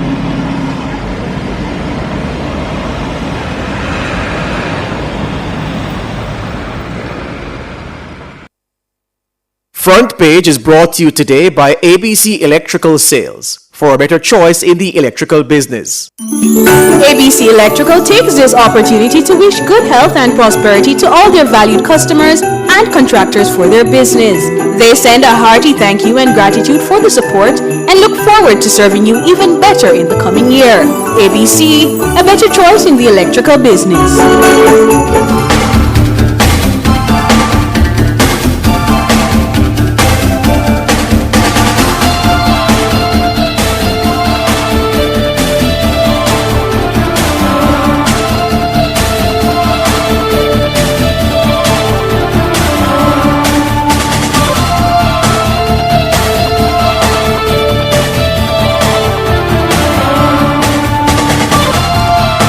Welcome back to Nationwide this morning. You're now tuned in to our discussion segment, the front page. We're continuing our year in reviews, and this morning we're focusing on the national security portfolio. Jamaica has faced challenges related to crime, particularly violent crime and gang-related activities, and this trend continued in 2023. The government has implemented various measures to address these issues, including increased police presence, community policing initiatives, and the implementation of several states of public emergency SOEs. For a review on the work done in the Ministry of National Security this year, we're being joined by the Portfolio Minister and Deputy Prime Minister, Dr. Horace Chang. Good morning to you. Good morning, Dr. Chang. Good morning, Sean. Good morning, John. Thank you so much for joining us here on Nationwide this morning. Dr. Chang, normally every year persons look at the National Security Ministry and they forget about the improvements perhaps made by your ministry and yourself, and you face a lot of criticism. But if you could remind us this year, those improvements, those achievements that have been gained by the Security Ministry. Thank you, Sean. You're correct. We have certain things that, and in fact, the society tend to maintain a particular parameter, homicide, which is a challenge and continues to be. Though we have made some progress, but to make the real progress, we have to do the work of improving the entire security force, the ecosystem and the security force, both technically, legally, and infrastructure-wise. As as it happens since we have started government and I started this ministry, a lot of physical infrastructure work has to be done. And we are in the process of completing some and adding in the course of the last financial year. It's not quite finished as yet. Few things I mentioned, there is the completion of the autopsy suite, which should be finished before the end of the financial year. It's very advanced. The building itself is pretty 100%, and it's being equipped with the required equipment, refrigerators, etc. in place. An expensive item, but a very necessary item. It will ensure we will be in a position to provide the kind of, to do autopsies in a more timely manner, do them professionally, and to get the even more professionally, because they're done professionally now, but we'll have the right atmosphere in which to do them, the right facilities, and they'll be done in a timely manner. In addition to that, we continue our work on our police stations, our rock program. We have repaired or impacted some 49 stations with some 30 complete and 19 are in the final stage of completion as far as rehabilitation are concerned. We have started, we have 5 police stations. That's Little London, Great Hill and Trovey, Major Record, Stony Hill. We are in the process of completing a new facility for Sissoko, and those are and some refurbishing of elements of Pitman Park School, that is the police school, especially when the polygraph unit was completely rebuilt and a new facility established for polygraph training. That work continues, and we expect us to use the police until they are completely outfit in terms of physical infrastructure. Dr. Chang, yeah. In addition, we know, for example, that you've increased the fleet of the force in terms of vehicles, motorcycles, etc. The listening public listening to you outline these improvements, I'm going to call them, capacity and infrastructure improvements, will say, okay, we're doing that, but we're not seeing the significant reduction in the niggling problem of homicides. How do you inspire confidence that these improvements are geared at that? And it's a relevant question, and I'll face it, and I'm going to take it up to go through all the things we're doing. But the government's program, the government's responsibility is to ensure we have a police force that can deal with the level of criminal activity that is in the country. And it involves all the issues we have put here, building capacity and providing the tools they require to do so, both physically and legally, and legal framework and the policy-wise. And that's what we're doing. I think we've done a very good job with that, and put a lot of invested significantly heavily in all areas, as well as made some significant legal changes. The force we inherited was not in a position to do so. And all the things we're doing is taking it in that direction. So we're certainly looking for a higher rate of return, but we also understand the complexity of crime, understand why it will be slow going, but there are other things we have to do, and we are proceeding with all of them. This year, major crimes are less than last year was less than the year before. We expect when you get to what you might call in business sector, at a certain point you will get a more rapid fallout because you reach what is currently the tipping point. We're still going through developmentally. Some of it was slowed definitely slowed because of the 3 fiscal years we went through the COVID-19 period when we had to redirect much of our capital to the health sector. It's also true that we had to go through some procurement processes. I would say this year we have only just completed the procurement and should break ground in January for the divisional, which should become an area headquarters in Westmoreland in January. That process was started in 2018. To the first station I visited, and it was in a state that it had to be rebuilt. Similarly, Spanish Town, and these are 2 of our high crime areas. In addition to that, we set about to expand the numbers in the police force. there's always that kind of cynical cause, put boots on the ground, that kind of Dr. Chang, political shout.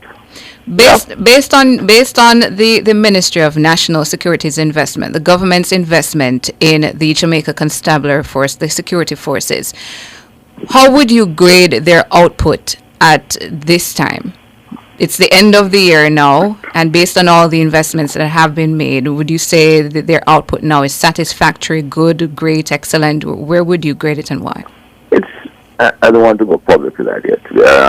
I said they have made significant progress, and they have seen significant changes operationally and professionally. Yes, but when I said where we are with homicide, but many other things have changed as well.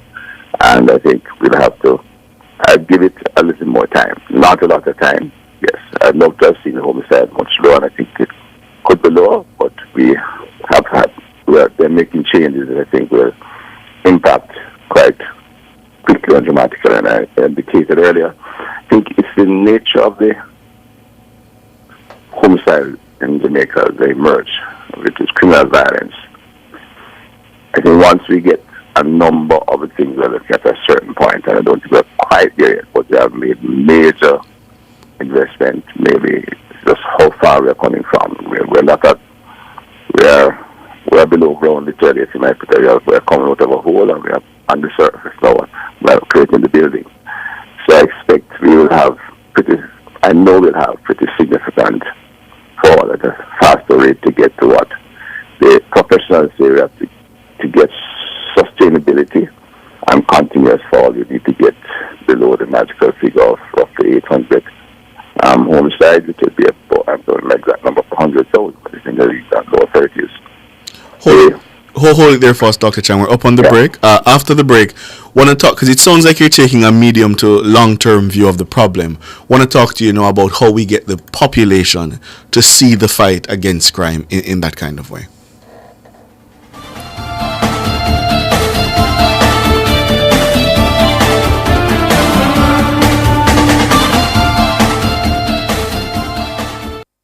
Street Smart and the JUTC Morning Commute was brought to you. Give up every illegal gun. Call the police at 119 or Crime Stop at 311. The time by the Ministry of National Security is... It's 28 minutes to 8. We're counting down the days to that magical time of year, and at Active Home Center we have so many gifts to share. Let's get together for the holidays and make every room and floor feel the magic this Christmas from the treasures we have in store. Tiles, kitchen and appliances, windows and doors, bathrooms, furniture, lighting, and so much more.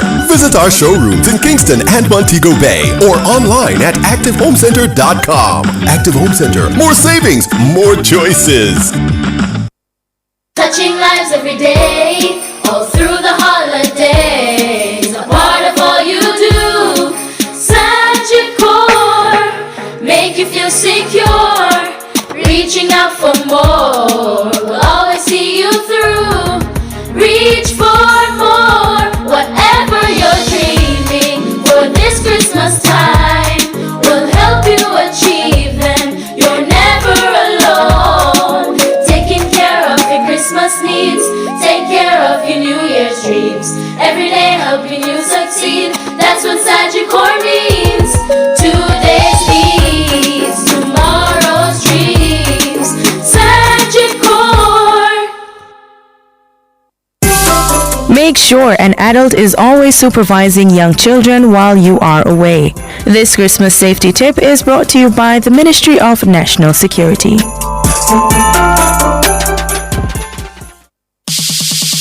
Jumpstart your fitness goals with Express Fitness.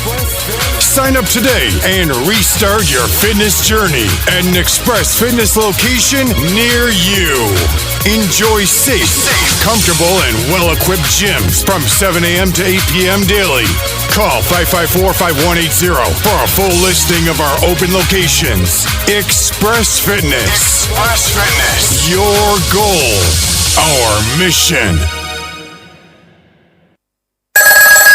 Missing persons, may I help you? Yes, my wife is missing. Where did you last see her? In Kemlanimat. They have huge savings on living room, dining room, bedroom sets. Really? And that's not all. There are doors, toilets, tiles, low prices on TVs, fridges, stoves, and more. Is your credit card missing, sir? Yes, how you know? She's still in Kemlanimat, sir. Go check. Okay. I love this place, you see. Hello, I found her. Kemlanimat, you will never want to leave.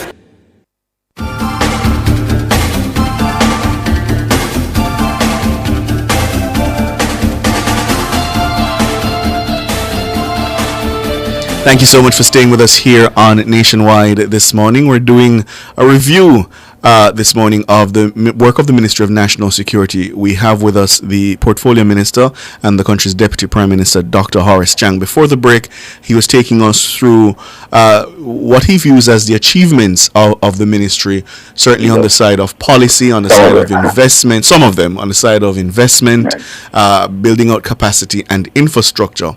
And a lot of those things, Dr. Chang, are going to take time before they start to show results. And you conceded that just now.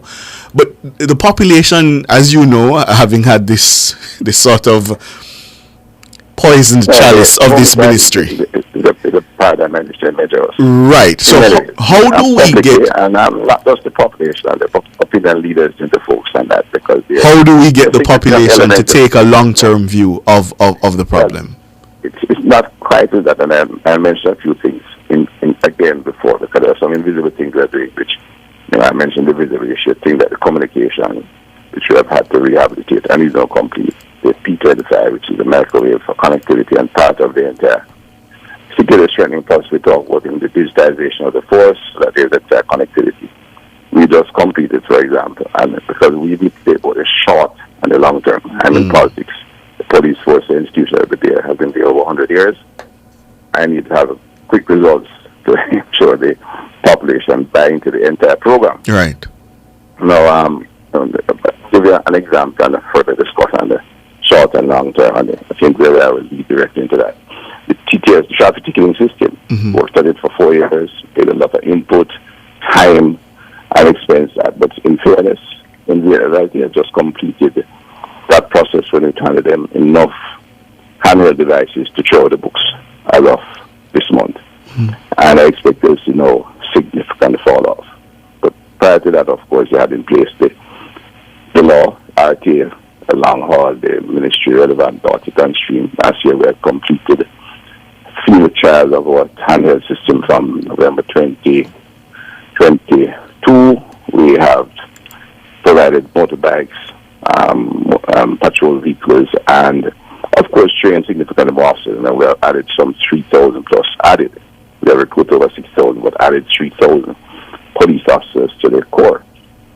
Other than that, I think we'll only get the full impact of that when we know that we have handed out enough handheld devices to complete the process. So it's the nature of institutions. You have to make total change to get the kind of big changes you want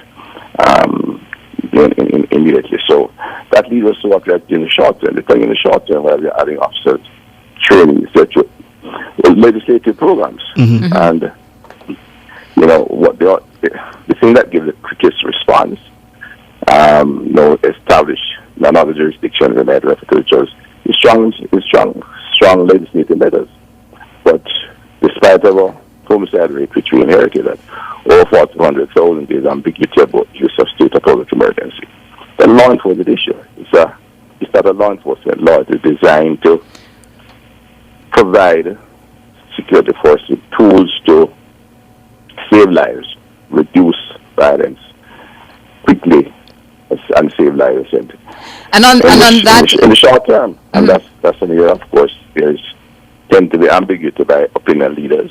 The communities affected are not ambiguous, but we also have the zones of special operation, which is more a part of the medium-term solution in that you seek to transform communities that are challenged in terms of their own, at the community level, their capacity and their entire environment is conducive to dysfunctional behavior. So we move to do things in both soft sides, schools, health services, as well as physical changes such as improvement in roads, tightening, garbage collection, the entire transformation of the community. And in relation to the legislative agenda, Dr. Chang, the last time you were here, you had said the government was facing some legal hurdles, some legal issues with ESMA. Are you any further along with ESMA? Persons were looking for that to be tabled long ago. Let me say, persons looking for it, and yes, and the legal minds are working at it, and should have made some progress. But the fact is, we can use what tools we have. We just have the primary tool for short-term reduction, really, which is strength in the hand of the police. The only thing that can deal with criminal violence is security operation. Nothing else can deal with it. Social transformation as respecting the zones and other activities for doing education is critical, is medium term to long term. Right? You have to find the violence producer, separate them from society. That is what stops criminal violence. I detect a movement, Dr. Chang, away from the priority of ESMA. Is that a fair conclusion? No, that's a priority, no. It's just saying what is a fact. The only way to stop a man killing somebody is to take him out of society. And whether you do it before or after, that's what reduces criminal violence. You take him out after, you're going to prevent him killing the next one. Ideally, like to remove him before. Once you have knowledge of who he is, before you kill somebody, but we have to wait by law to do so. So that is something that we have pursued. The ESMA is just one aspect. You have the zones of special operation. That is very costly, so we go a bit more timely. Seriously. There's SOE we have used from time to time, but we have used very selectively. I don't think I would adopt that attitude, but it's a reflection or index of how it operates when the gentleman in El Salvador, President Bukele, dropped criminal violence by 95%. They're all kind of rational and it's saying that it started and so forth, but it was an extreme measure which ruined not only desire to use, but it's against the Constitution and all that. So we're not going there, but it reflects how strong legislative action can reduce murder quickly and protect the society. They took up essentially all the gangsters. They have detained in no manner without proper trial and all that, which is inappropriate, but it worked. And the society is comfortable and happy. There's a 97% approval rating, and criminal violence is down to less to almost negligible. That's the fact. It's an extreme measure, but demonstrate clearly how it can get done. Now we have no intention of contemplating it, but it's a good illustration of what happens. And we have used different legislative tools. So we're proceeding within the Constitution. We have done other. Zone is one activity that works quickly in the areas we're operating, and we'll pursue expansion of that area in the course of this year. The social interventions that we're pursuing a fair number will have impact, and can have impact a bit quicker than the others, medium term, and that will take a year or two to begin to have impact when you aggressively approach the not on the health and education. There's what they call it, when I say health, it's not so matter of rescuing somebody from who was shot on the road. We have launched the Child, Adolescent, and Family Services Center in Montego Bay, which is part of our overall program, to deal with the emotional counseling when we identify it, and to do so professionally, which is one of the issues that drive violence. There's a kind of almost an easy response by significant numbers of our community, especially our young males, is violence. We have to find a way to redirect that energy and to prevent the violence. And those are some of the things we're doing. We have trained some 46 psychological assistants, we call them, which are really people working in the field, but we gave them the skill to recognize emotional changes that could lead to violence early, and to find families which may have, social dysfunction. You see a child who is being to behave oddly, propensity to violence, you may find it's a question of respect, dignity, because the family is poor, the mother has no work, the father is absent, and there are 3 or 4 other kids at home. That kind of challenge, we get them easily through identifying challenges with the child will be at, as early as postnatal clinic, infant schools. So we can find the family and begin some rehabilitative process that will assist them in not only restoring their dignity and remove the tendency for violence, but really give them an opportunity to be productive in the society. At the top of the discussion, you mentioned that as a politician, you have to take both the long and short and the short-term view. Do you have in your mind a marker when you will be able to say, I have done enough as security minister, and so I can step away from the portfolio and perhaps consider another one? Yeah, I do have some markers.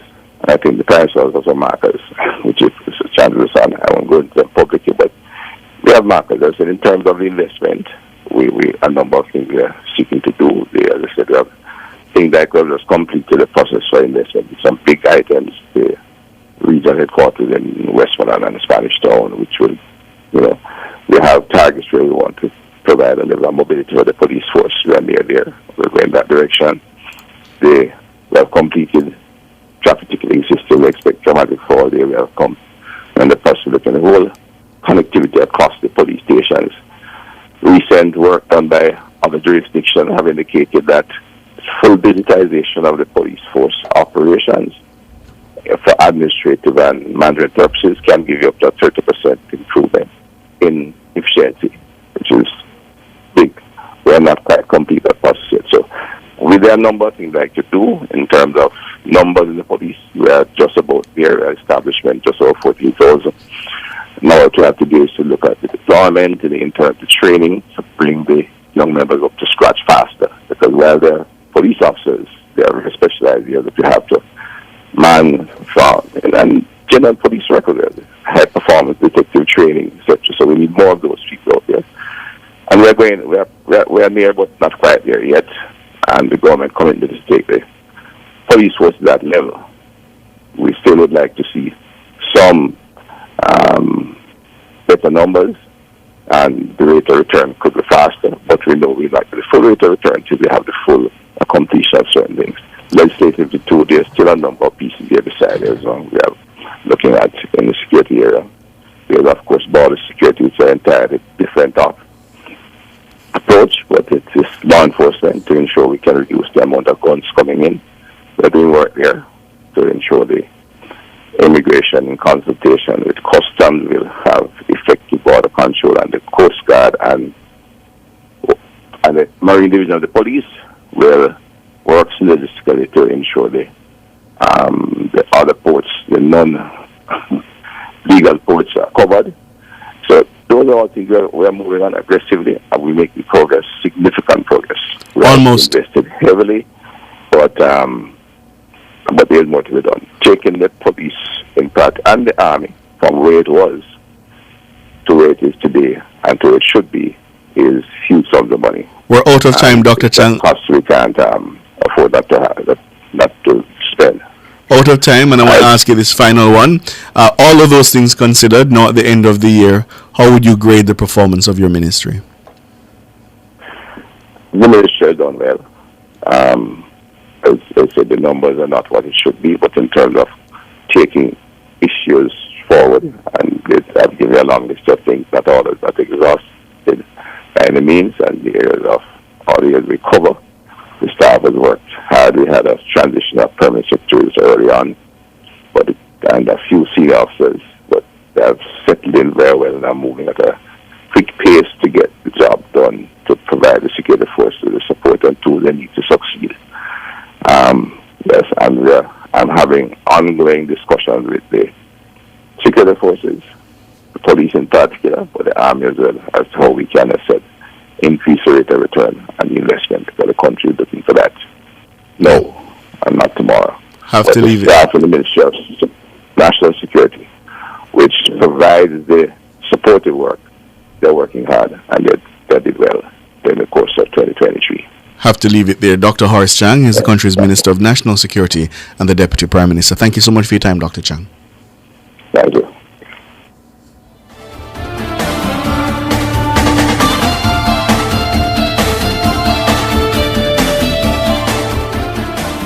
Listen up, motorists. Speeding burns more gas. So slow down. The life you save may be your own and also that of your loved ones. Slow down. Save lives and money. The time by the Insurance Association of Jamaica is 10 minutes to 8.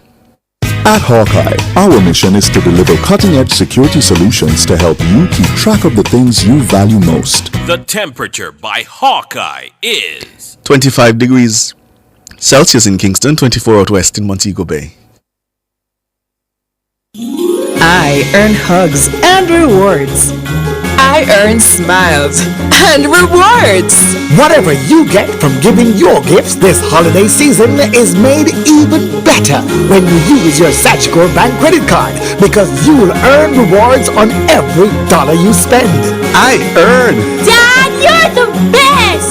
Use your Sagicor Bank credit card to do all your holiday spending and earn the best rewards ever. Conditions apply.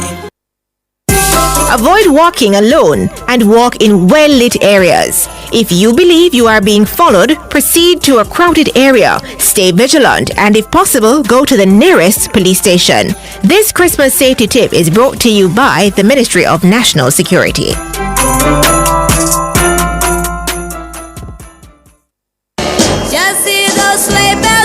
Unwrap the gift of relaxation at Totally Male Spa this Christmas. From peppermint perfection to missile head-to-toe magic, we have the perfect spa packages to pamper that special male, all starting at $6,000. Book his appointment early or purchase a gift certificate or e-gift card this season. Visit us at 6 Windsor Avenue, Kingston 5, or hop online totallymalespa.com to purchase an e-gift card from anywhere in the world. Totally Male. Unwrap his relaxation.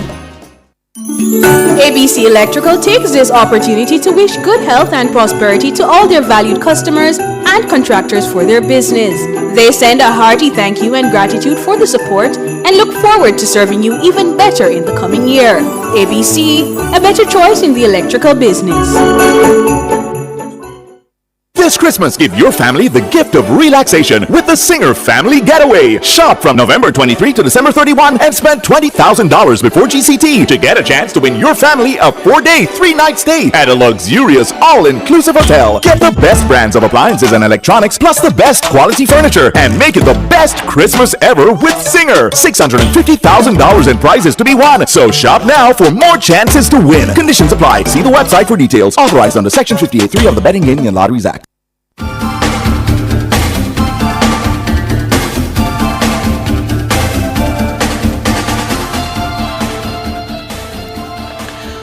Welcome back to Nationwide this morning, turning our attention now to the Member of Parliament for South St. Catherine, Fitz Jackson, who wants the Bank of Jamaica to consider implementing minimum service standards for automated banking machines, ABMs, in light of increased complaints from members of the public. The MP brought a motion to the House of Representatives on Tuesday. Mr. Jackson says the constant malfunctioning of ABMs across the country is causing severe disruption and inconvenience for workers in all sectors. Mr. Jackson joins us now. Good morning to you. Good morning. Hi, good morning to you both. Good morning to your listeners. Thank you so much for joining us here on Nationwide this morning. My pleasure. Mr. Jackson, what are you hearing from workers in all sectors, the regular folk perhaps in your constituency, with their interfacing with ABMs? Well, I think what I'm hearing is what many people have been hearing, that it's distress, frustration, inconvenience, and literal hardship. Just yesterday evening, someone called me after hearing about the motion, advised me that on Saturday she went to 12 different ATM machines between Ligony, Constant Spring, and Washington Boulevard area, trying to find one that was working. 12, and they were not working. So the problem is widespread, and much similar complaints have come to me for some extended period of time. And interestingly, we see no response from the Bank of Jamaica nor the government itself in respect of that deficiency. And as I said in the motion, it's against the background, too, of banks across the board. One, closing a number of their branches across the country where people would go in to make some of these transactions. And two, the fact that they have been pushing people out of the banking halls in towards the ATM machines. So it's against that background that I believe it is past urgent that something should be done to ensure that those minimum standards of service is provided to the people. After all, it's their money, and they need to have access to it. And interestingly, just in August of this year, the British government legislated that banks have to provide access to their cash in prescribed minimum areas. In other words, I think it's 3 miles for rural areas and 1 mile for, I think, urban area or something like that. In other words, they are insisting that you must make it convenient for people to access the money that you hold for them. And they went one step further, which this motion did not speak to, because I'm trying to deal with that elsewhere, to access that cash without any charge, without any fee. The British government did that just recently. Which is my question to you, Mr. Jackson. Is it that what would those minimum standards to your mind look like if the BOJ were to move ahead? What would those look like? Sure. Okay. One aspect is two aspects to it in my mind to that question that you just posed.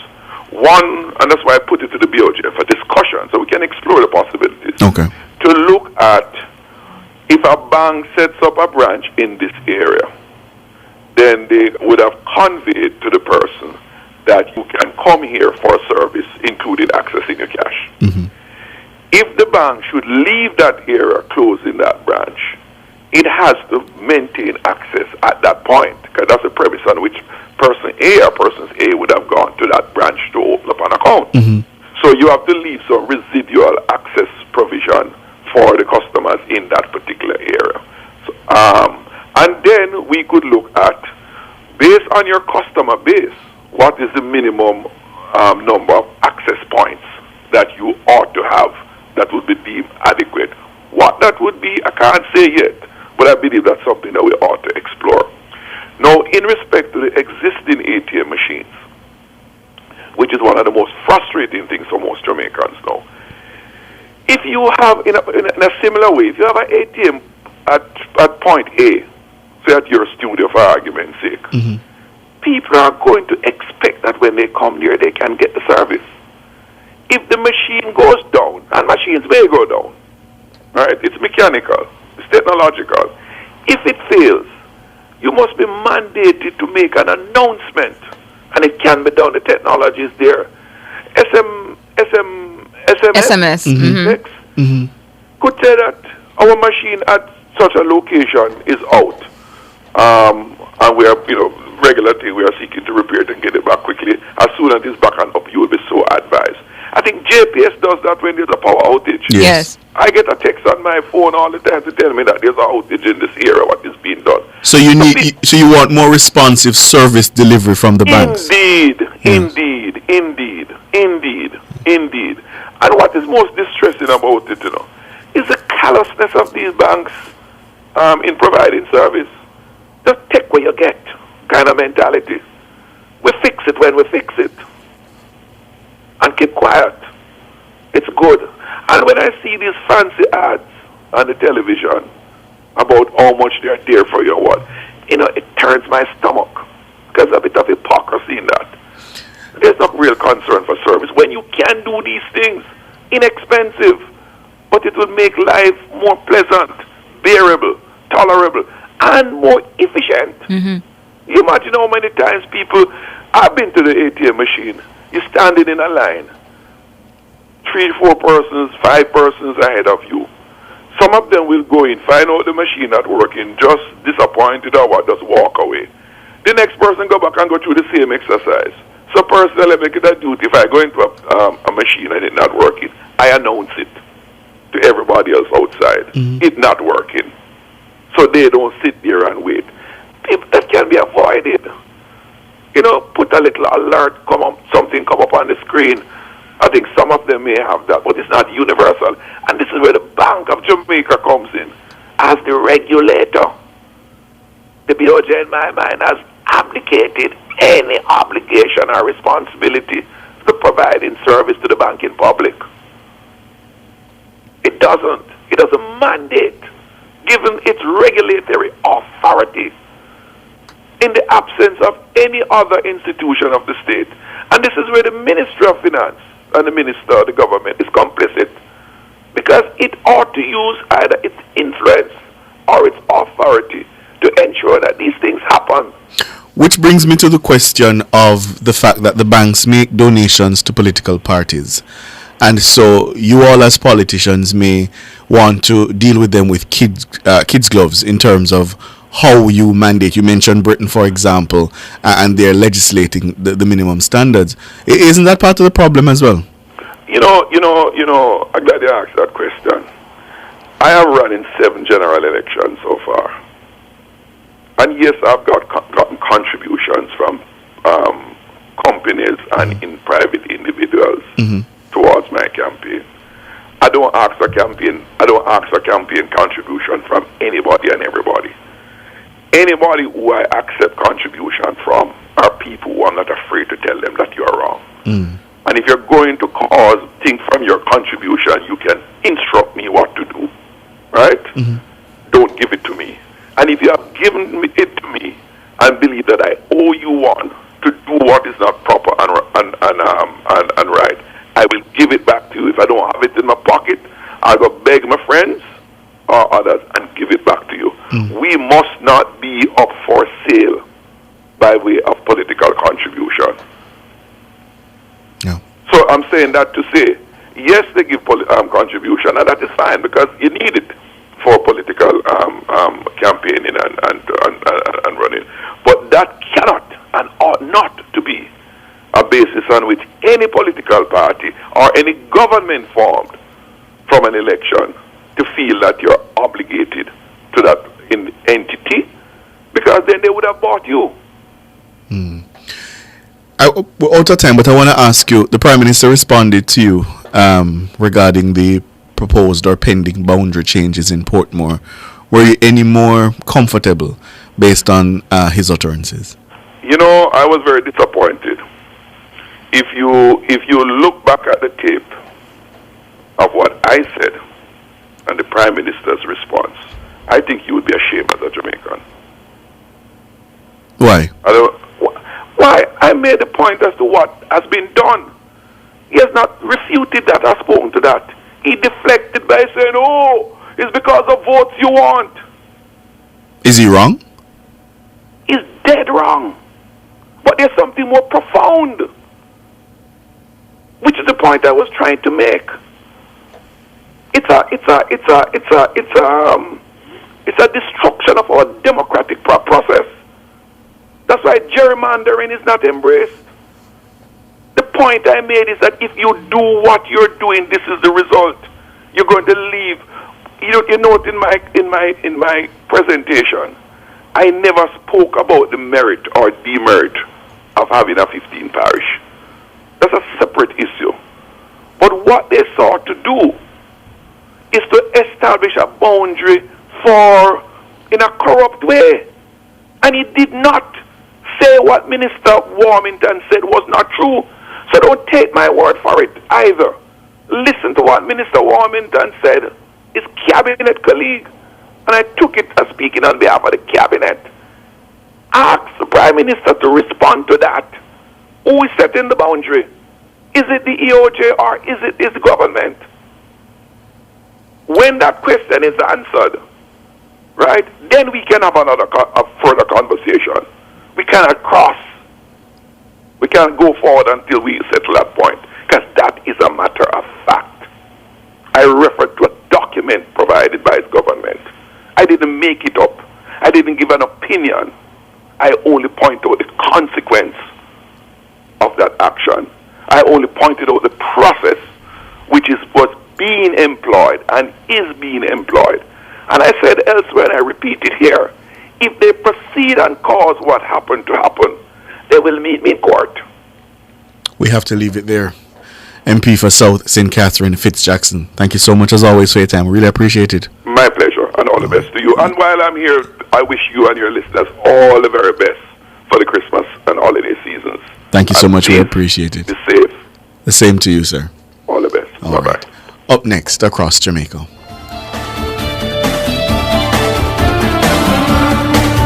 Front Page was brought to you today by ABC Electrical Sales, for a better choice in the electrical business. You're listening to Nationwide 90 FM. The time is... It's 4 minutes after 8. Across Jamaica is brought to you by the Contractor Center. We provide solutions for everyday challenges.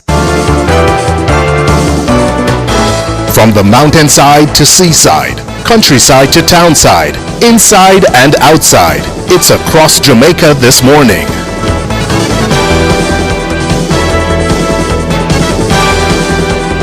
With Across Jamaica this morning, I'm Ricardo Brooks. Now, the Jamaica Environment Trust JET has welcomed the signal from the Holness administration that it intends to develop legislation focused primarily on waste separation. Prime Minister Andrew Holness gave the signal last Thursday during the official opening of the Nagohead recycling plant in Portmore, St. Catherine. Dr. Teresa Rodriguez Moody is the CEO of JET. Jamaica's plastic problem is a big one, but it's not going to be effectively addressed until we have a comprehensive solid waste management policy that is aimed at viewing solid waste management as part of this circular economy. So we do support this legislation that is coming to mandate separation of waste to address the whole issue of escalating plastic waste. Since January 1, 2019, the government has banned the importation, manufacture, and the distribution of single-use plastic materials, including bags, straws, and styrofoam. But the National Solid Waste Management Authority recently revealed that since the ban, there has been only a 0.3% reduction in the amount of plastic in the household waste collected since 2019. Dr. Rodriguez Moody says legislators must act to compel commercial interests to significantly reduce the amount of plastic in the environment. What we do see repeatedly are those that are not included in the banned list of items. So top 1 and 2 items tend to be plastic bottles, plastic caps, the single-use food packaging, and we know that the deposit refund scheme is intended to address the issue of plastic bottles and collect as much, I think up to 75% in 2026. But I know that there are recommendations that if this target is not achieved by 2026, then a legislative scheme needs to be considered where you mandate the participation of all the bottlers, importers, and manufacturers in the scheme to improve their recovery targets of plastic bottles, because it is the number one polluting item in our environment. Dr. Teresa Rodriguez Moody, the CEO of the Jamaica Environment Trust, JET. The attorney representing Corporal Rowan James, Hugh Wildman, says an application has been filed in the Supreme Court against Assistant Commissioner of Police ACP Andrew Lewis. Corporal James is seeking an order holding ACP Lewis in contempt of court. Mr. Wildman told our news centre that the complaint, which was filed on Tuesday, stems from the failure of the High Command to fully reinstate his client as chairman of the Police Federation. This despite a ruling handed down in the Supreme Court on November 17, which ordered that Corporal James return to his post with immediate effect. The embattled chairman was interdicted in July for comments he made at a funeral criticizing the police high command for its poor handling of overtime payment for rank-and-file members of the JCF. But according to Mr. Wildman, his client has still not been fully reinstated with full benefits as was ordered by the court. He says the police high command has also failed to provide details regarding the delayed reinstatement of his client. King's Counsel Peter Champagny, who's representing the police high command, confirmed with our news centre that an application has been filed to challenge the court's order for Corporal James to be reinstated as chairman of the Police Federation. That's it for Across Jamaica this morning. I'm Ricardo Brooks. Across Jamaica was brought to you by the Contractor Center. We provide solutions for everyday challenges.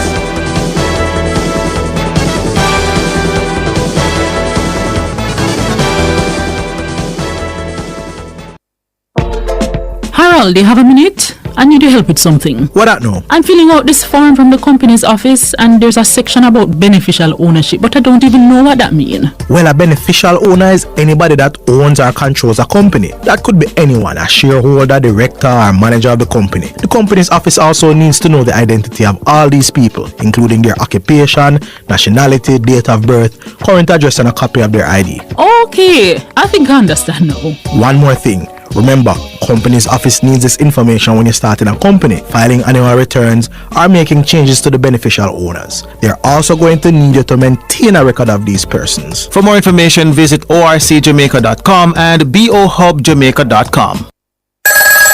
Missing persons, may I help you? Yes, my wife is missing. Where did you last see her? In Kemlani Mart. They have huge savings on living room, dining room, bedroom sets. Really? And that's not all. There are doors, toilets, tiles, low prices on TVs, fridges, stoves, and more. Is your credit card missing, sir? Yes, how you know? She's still in Kemlani Mart, sir. Go check. Okay. I love this place, you see. Hello, I found her. Kemlani Mart, you will never want to leave. I'm advice you don't know Lali Shot and Tali. And I have a message from Bank of Jamaica to the entire Jamaica. Two grand. Hey, if you make change for the 5 grand, 5 grand. Now if you chaffer with the bag of 1,000,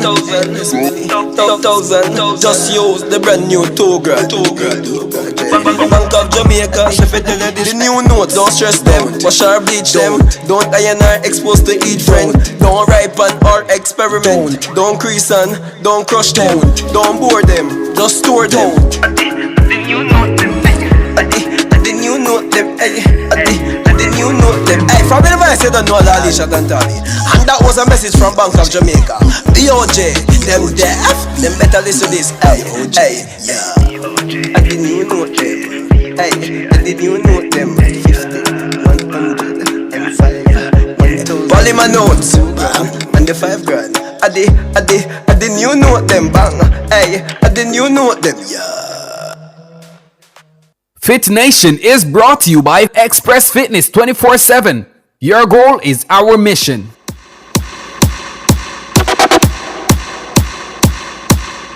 You wanna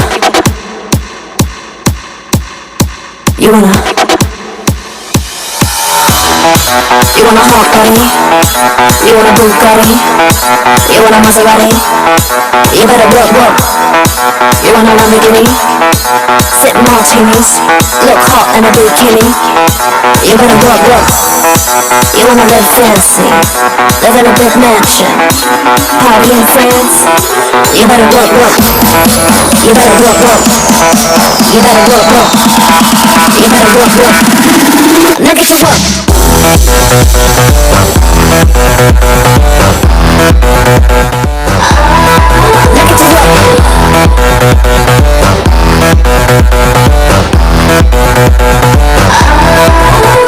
It's that time of a Wednesday morning. It's time for Fit Nation, and we're focusing this morning on how to approach big meals during the holidays. The upcoming holiday season means time with family, friends, and eating big meals. So in Fit Nation today, we join Dr. Anthony Buduzzi from the Fit Fathers Project YouTube channel for a breakdown of his personal protocols on how to approach big meals during the holidays. This includes what to do the day before eating a big meal, what to do the day of eating a big meal, and what to do the day after eating a big meal. Here is Dr. Anthony. Hey, it's Dr. Ray, and the holiday season is upon us. And you know what that means: family, friends, and lots of big meals. And what I want to do in today's video is break down my personal protocol on how I approach these big feast meals, what I do the day before, what I do the day of, and what I do the day after, so I can enjoy those meals guilt-free, because I've actually prepared my body and I'm not dealing with so much bloat, digestive distress, and just feeling guilty because I overate. And this is a really important skill for you to figure out, and that's why I think you're going to benefit so much from this protocol, because let's face it, if we want to eat healthy and live healthy over the long term, we are going to approach these holidays every single year. And by having a protocol and having a tool like this, you can navigate these times with so much greater ease, you'll feel so much better, and you can stay on track. So let's get straight into this. Preparation for a big meal actually starts the day before, or maybe even a couple days before. And what we want to do is prepare the body for this big influx of food.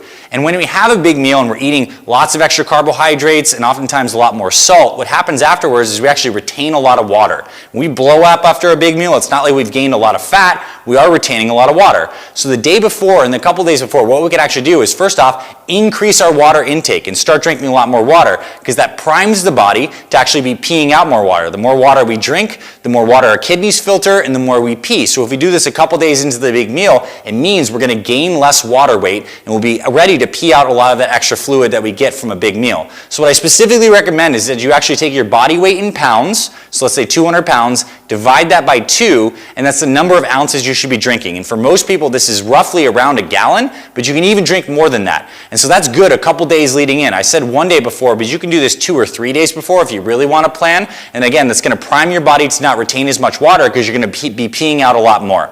The next thing you want to do is actually start to empty out your body's stored carbohydrates. So our bodies store carbs in our muscles and our liver in the form of glycogen. And we're going into a big meal, so we know we're going to be eating more carbs than normal. So what we want to do is empty those stores out in 2 main ways. The first way is to do some high intensity exercise, at least 1 hour the day before. But if you can do it a couple days before, 1 hour 2 days before, 1 hour the day before, that's going to help empty out those carbohydrate stores. So when you go into the big meal, you're empty and you're ready to kind of soak this up, and you're not already topped off. So a huge problem many people make is they don't eat healthy a couple days before, and they're already saturated with carbohydrates, they already are retaining some more water, and then you throw a big meal on top of that, and you're spilling over your total mess. But if you do some high intensity exercise and you lower the carbohydrates 1 day or 2 days before, then you're going to be ready when that meal comes to actually just soak up those carbs and not be in this spillover situation. Now, when you get to the day of the meal, I recommend you actually eat super light, so maybe it's like a juice or a smoothie, or maybe you fast entirely going up to that meal. If the meal's late at night, maybe you have just a couple light, 1 or 2 light meals ahead of time. If the meal's sometimes in the afternoon or morning, you just might want to drink water and fast. Because again, we want to go into that meal the day of with emptied out carbohydrate stores, and you could choose to work out the day before, but it's not necessarily necessary. And then when you actually get to the big meal, I want you to enjoy that meal. But specifically, I want you to focus on really chewing your food and eating more slowly. This is a big thing because a lot of the digestive stress we have from these big meals is because we're slamming food so fast and we're not chewing properly, and it's a huge tax on the GI tract. So it's not necessarily a problem that you ate the stuffing or the pizza or the dessert on that meal, but when you slam all that stuff so fast and you haven't chewed it properly, your GI tract is an absolute mess, and this is where we feel so sick afterwards, so bloated, and simply by chewing your food more and slowing down the eating process, you're really giving your digestive system a much easier task as all this food comes in. And I also recommend you could also get some digestive enzymes or maybe some probiotics, and you can take those during the meal. Digestive enzymes in particular are just giving your body some extra firepower to break down that excess food, because the goal in the day of is we don't want to really accumulate all this digestive stress and all this bloat, and that could be a really helpful tip. And then after you have that big meal and you're really full, stop eating for the day. Huge tip. I want you to have that meal and then no longer spike your blood sugar. Allow digestion to happen. Your body got an influx of, let's say, 1,000, 2,000 extra calories, and now allow digestion to happen. So begin fasting after that meal. You have plenty of carbs, you have plenty of proteins, lots of stuff for your body to do, so don't go ahead and start to do lots of snacks after the fact where you're creating more stress for your digestive system when it just had the big meal. Now it's getting to work breaking things down. So you fast for the rest of the day after that meal, and then you get to the day afterwards. What I recommend you do is, again, focus on hydration, because the more water we put in, the more water we're going to pee out, and this helps to get rid of any of that water retention we may get from the excess calories and excess carbohydrates. So lots of water, at least 16 to 32 ounces first thing in the morning to get that going, and I recommend you still increase your water intake. And then you can choose, depending on how you're feeling at that time, to fast for a couple more hours, maybe it might be up to 16 hours, or just eat a light regular breakfast that you do have, but listen to your body. If you're not hungry the next day, don't eat quite yet. Just allow your body to still break down a little bit of that excess food. And then when you do choose to break your fast, break it with something really light and easy to digest, like a protein smoothie. You could do something like our Fit Father or Fit Mother Super Fuel protein with some berries, chia seeds, hemp seeds, something light that's easy, that's full of a lot of nutrients but not a lot of digestive stress. Or you could break it with a protein and some veggies like a perfect plate or a salad. But you want to have that first meal the day after the big meal to be something light and easy to digest. And then after that, you could work out that day and really put those extra calories that you had to good use to go do some exercise to start burn a little bit of that off, or you could just go about back to your normal routine. But this is the protocol, and I want to quickly recap what you do. Day before and a couple days before, you drink more water to get the body filtering things out so you don't have a lot of water retention, and you're emptying out the carbohydrate stores both through a lower carbohydrate diet a couple days before as well as through some high intensity exercise. The day of, you could also choose to exercise, but you really want to be fasting, eating light up to that meal. When you get to the meal, chew your food super well. Slow down just a little bit. Maybe use those digestive enzymes and probiotics. Take a little bit of the ease off the GI tract. And after the meal, stop eating. Don't spike your blood sugar more. Just allow the body to get into the rest and digest process. And don't feel guilty about how much you ate. It could be a power hour. It could be a power 2 hours. Like whatever it is, that's fine. But just don't eat after the fact. Make that a discrete feeding period. And then the day after, keep the water intake high. We want to be flushing some of that excess water. And you may gain a couple pounds. But if you continue to do this water trick of drinking more water and doing a little bit of fasting the day afterwards, your body will release the weight. And one thing I didn't mention is the day afterwards, some coffee or some extra magnesium or something that can help stimulate a bowel movement is super helpful because it kind of stinks after a big meal where you feel like you have all this poop and bloat sitting in your GI tract. So anything that can move that stuff out is going to help you feel a lot better and maybe put some of those extra calories to work with a good workout the day after.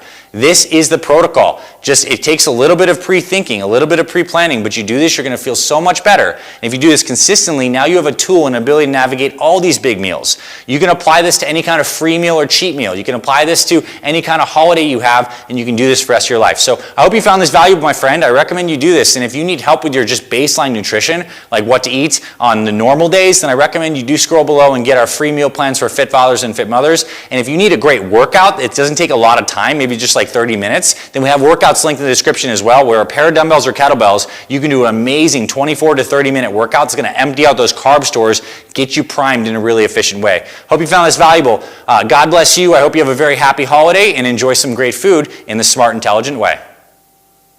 Hey there, my friend. It's Dr. A. Thanks for checking out today's video. I hope you found it valuable. Here at the Fit Father Project, my team and I are on a mission to help busy guys, particularly men in their 40s, 50s, and 60s, lose weight, build muscle, and get healthy for themselves and their families. So I'm super grateful you're here. When you subscribe to our Fit Father Project... So that's Dr. Anthony Bulldozy, Dr. A, as he calls himself, telling you about how to approach big meals during the holiday season. And you heard him there telling you about what to do before eating a big meal, what to do the day of eating a big meal, and what to do the day after eating a big meal. On the day of, he says, hydrate, hydrate, hydrate. Drink about half your body weight of water. He says, do 1 hour of workout at high intensity and eat healthy lower carb dinners. That's the day before. And then on the day of the big meal, he's saying to you, eat light or fast before the big meal. Enjoy your food, of course. We all want you to enjoy your Christmas meals, but he says, chew your food, as I saw Margot saying there on YouTube. Don't cut on solo. Chew your food so that, you know, the digestive enzymes can get into action. And after the big meal, he says, stop eating, don't eat no more, so that digestion can start taking place. So don't look back at that. Any more slice of cake, stop eating, he says. And then the day after the big meal, he's saying morning hydration, so drink lots of water again. And or coffee, he's saying fast for as long as it feels good. And then he says break that fast with a smoothie or protein or some greens, and then work out ideally or return to your normal schedule. So that's it for Fit Nation. I think we have about 6 minutes or so where we can squeeze in some of your calls before going to our next segment, All Things Real Estate. So we're going to take your calls, 630-9371-4, 630-9371-4, or digital line 618-8255. You want a Bugatti? You want a Maserati? You better work. You want a Lamborghini? Sip martinis, look hot in a bikini. Fit Nation was brought to you by Express Fitness 24/7. Your goal is our mission. Make a plan to stay on top of your mortgage. Stick to it. Pay on time. The time by the MHD is 8:23. Rent or buy your hurricane supplies from Total Tools. Visit 102 Main Street, Ocho Rios, or 34 Slipe Road, Kingston 5. The temperature brought to you by Total Tools Jamaica is 26 degrees in capital city Kingston, 25 out west in Montego Bay. We can light up your world with the rays of the sun, putting pure energy in the palm of your hand. For over 20 years, Fosrich has been putting a world of energy in your hands. Now we bring you big savings with our line of solar energy products and LED lighting. Financing now available for all your home and commercial retrofit projects. Consult with our in-house staff or certified professional engineers for all your electrical needs. Fosrich Lifestyle. It's electric. Fosrich, your energy world. From advice, you don't know Lali Shot and Tali. And I have a message from Bank of Jamaica to the entire Jamaica. Two grand. Hey, if you make change for the 5 grand, 5 grand. Now if you chaffer with the bag of 1,000, 1,000, just use the brand new 2 grand. Bank of Jamaica, if you tell you this, the new notes, don't stress them, wash or bleach them. Don't iron or exposed to eat friend. Don't ripen or experiment. Don't crease and don't crush them. Don't bore them, just store them. You know them. You know them, you know them. Hey, from the voice, you don't know Lali Shot and Tali. And that was a message from Bank of Jamaica. BOJ, them deaf, them better listen to this. Hey, yeah. You know them. Hey, you know them. 50, 100, and 5, 1,000. Polymer notes, and the 5 grand. I didn't you know them, bang. Hey, I didn't you know them, yeah. Does your bra ride up your back? Do your shoulders hurt from carrying the weight of your breasts? These are signs of an ill-fitting bra. When was the last time you were fitted by a bra fit specialist? The bra experts at LaBelle Femme will take care of you. Drop into the store at 53 Lady Musgrave Road, Tuesdays to Saturdays from 10 to 5, and you will see the difference. Or call 876-622-6091.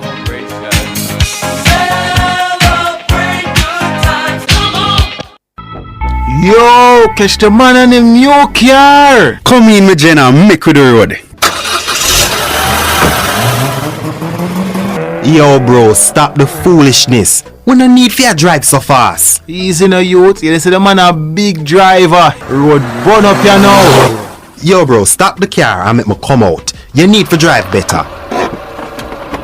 Road safety begins with you. A message from the Road Safety Unit.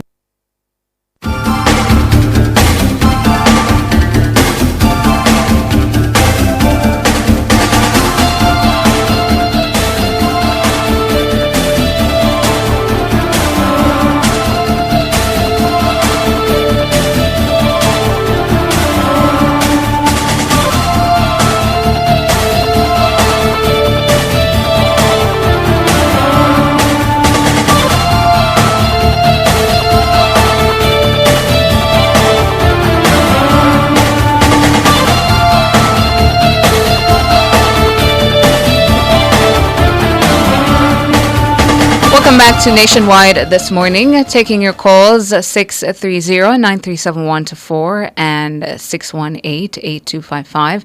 Alright, good morning to you. Alright, good morning. Good morning, guys. How are you doing? Doing well. How are you? I'm okay. Ricardo is there. He stepped out for a few. Alright, compliments are the same to you guys, and if I don't get to talk to you guys for this, you have been great during the year. Mm-hmm. The program has come a long way, and you're doing a lot of heavy lifting in the morning. You try and talk to all the, you talk to the politicians, the commissioner of police, the DPP, the lawyers. So I think we have learned a lot listening to you. Well, thank you so much, Alric. But I was hoping that you'd call on Friday as well. Yeah, I'm not sure. I might be busy. But I am not sure I can go back onto that show at 10 o'clock. Because I told him yesterday that there are really two big shows. The one in the morning and the one that Nora does at 9 because she does it alone. But the other show comes in at 10. So I don't know if I'll be accepted back on that show next year. But I know you guys won't turn me down. Wait, so you told Cliff that live? I told him yesterday that the big show is at in the morning and there's another big show at 9 with Nora and then and there's a show at 10. I see. So I I don't know if next year I'll be accepted back on that show, but you guys I think you'll be fine. Yes. I'm proud of you guys, and I heard Cleveland bigging up Ricardo and you yesterday, so you really come up far away. You do a lot of heavy lifting in the morning, and a lot of probing, asking the real questions that Jamaicans want to hear what is happening. Ordinary Jamaicans like myself who listen to you guys. So, big up on yourself, big up the big show. Make sure you enjoy the holidays, be safe, and tell Ricardo, say, him to big up himself, and don't make them guy tell him, on the show, I know the big show. That's right. Thank you so much, Alric, and happy holidays to you as well, and be safe. And happy holidays to you guys, and everybody at the station, your producer, Michelle, super producer, Michelle, she for is you a super guys, producer. And Nora, yes. big up on yourself, man. Thank you so much, Alric. Happy holidays to you again. All right, if I can call Friday, man, I will. I'll try. Yeah, man, please do if you can. All right, cool. All right, yeah, man, take care. Richie, gonna squeeze you in. Good morning. Good morning, Tana. Morning. You know, Harry just said no to them because I'm kind of support and take compliments I've seen to you guys. And you know, say Harry, hands him might big up, you know. Wait, what did you say, Richie? I talk too fast, man. What did you say the morning card and I say, you guys are a little show. And me know why I mentioned them because I probably my cars, you know. Right? Because we did not hear. But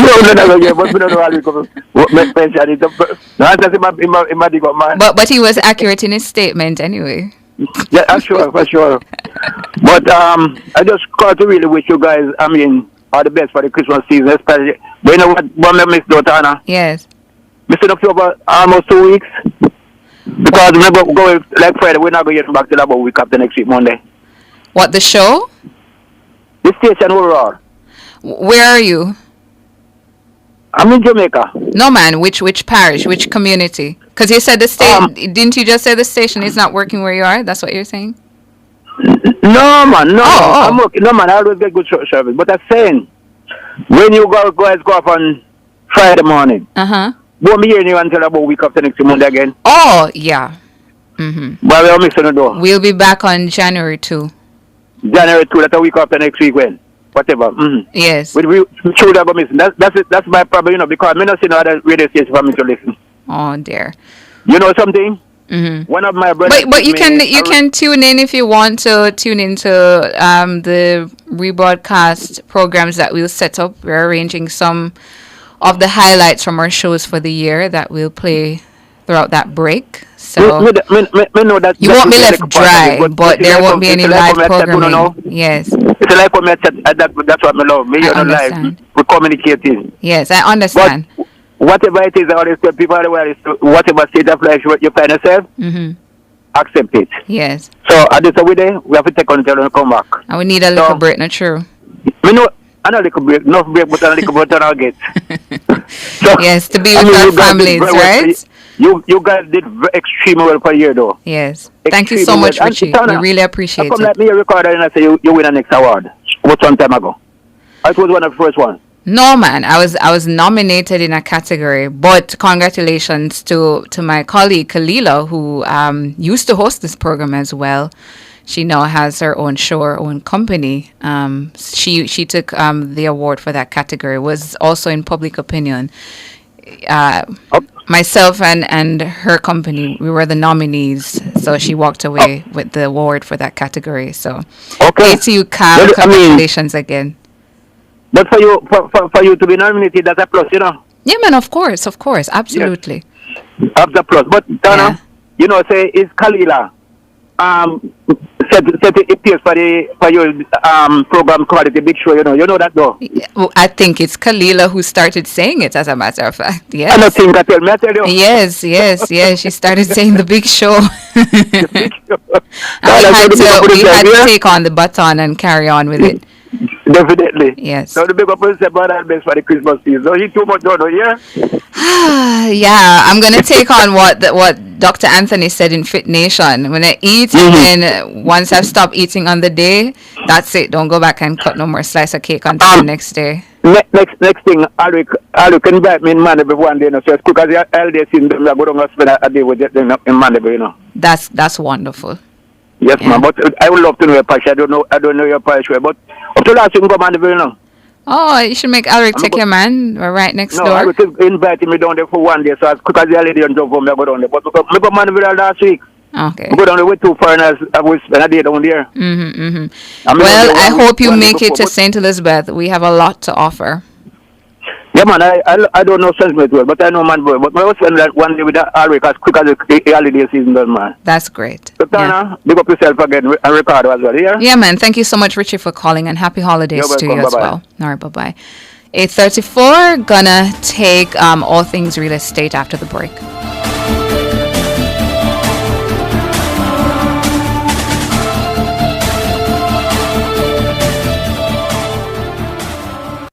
Sardine for the chef and the beginner. Follow the one with pepper, that are the winner. Shop and supermarket, everybody selling. Sardines, follow the better flavor. The time is 8:34. Touching lives every day, all through the holidays. A part of all you do. Sagicor, make you feel secure. Reaching out for more, we'll always see you through. Reach for more, whatever you're dreaming for this Christmas time. We'll help you achieve them. You're never alone. Taking care of your Christmas needs, take care of your New Year's dreams. Every day helping you succeed. That's what Sagicor means. Today's needs, tomorrow's dreams. Sagicor.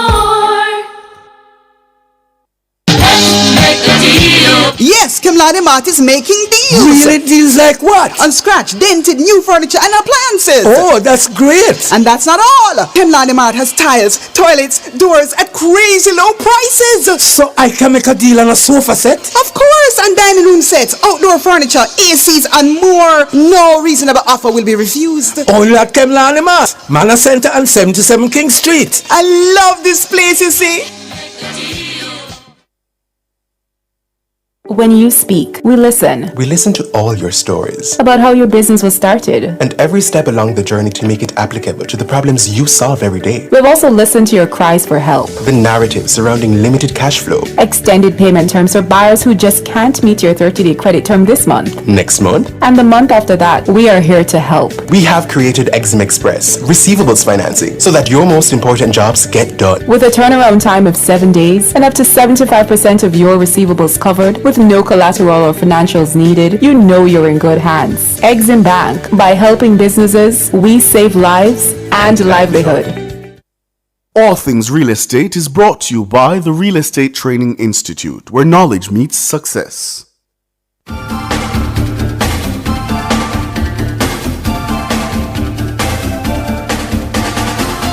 Thank you so much for staying with us here on Nationwide this morning. We're now in the segment All Things Real Estate, and you heard it. It's where knowledge meets success. And we have again our friend, Dr. Tina Beale, the principal of the Real Estate Training Institute. And this morning, we're discussing commercial real estate. Commercial real estate. Okay. Dr. Beale, is that a mall? Am I putting up a mall? Is that commercial real estate? Am I renting a little unit on a plaza? Is that commercial real estate? When we say commercial real estate, what do we mean? So good morning, Ricardo. Good morning to your listeners. So diving right into your question. Yes. Yes, so that includes them all. So commercial real estate basically boils down to retail properties, industrial properties, anything dealing with commerce, as well as what some people might find of interest is multifamily rentals. Break that down for me now. All right. So. Because that sound like a tenement yard. No, I don't want to say tenement. But it, all right. What is a it's basically rental? All right. So that can include villas. Okay. It can include small hotels, resort hotels. It can also include even apartment buildings, which some persons might generally tend to think of as residential, but it depends on how you look at it. So by its nature then it would be any property dealing with commerce for the landlord. Where multiple people can. Right. I see. So Whereas, so that's the thing that you need to look at. It's commerce. Anything that is producing an income is commerce activity for the landlord. Right. Right. Whereas residential is focused on, it's basically a property for habitation. So how does that differ then from the landlord just renting a house? All right. So that's why they have the word multi-family if you have multiple persons there. But I see the reason why it is that you ask the question because it's something that persons generally ask, because the truth is, arguably you might say that it's a gray area.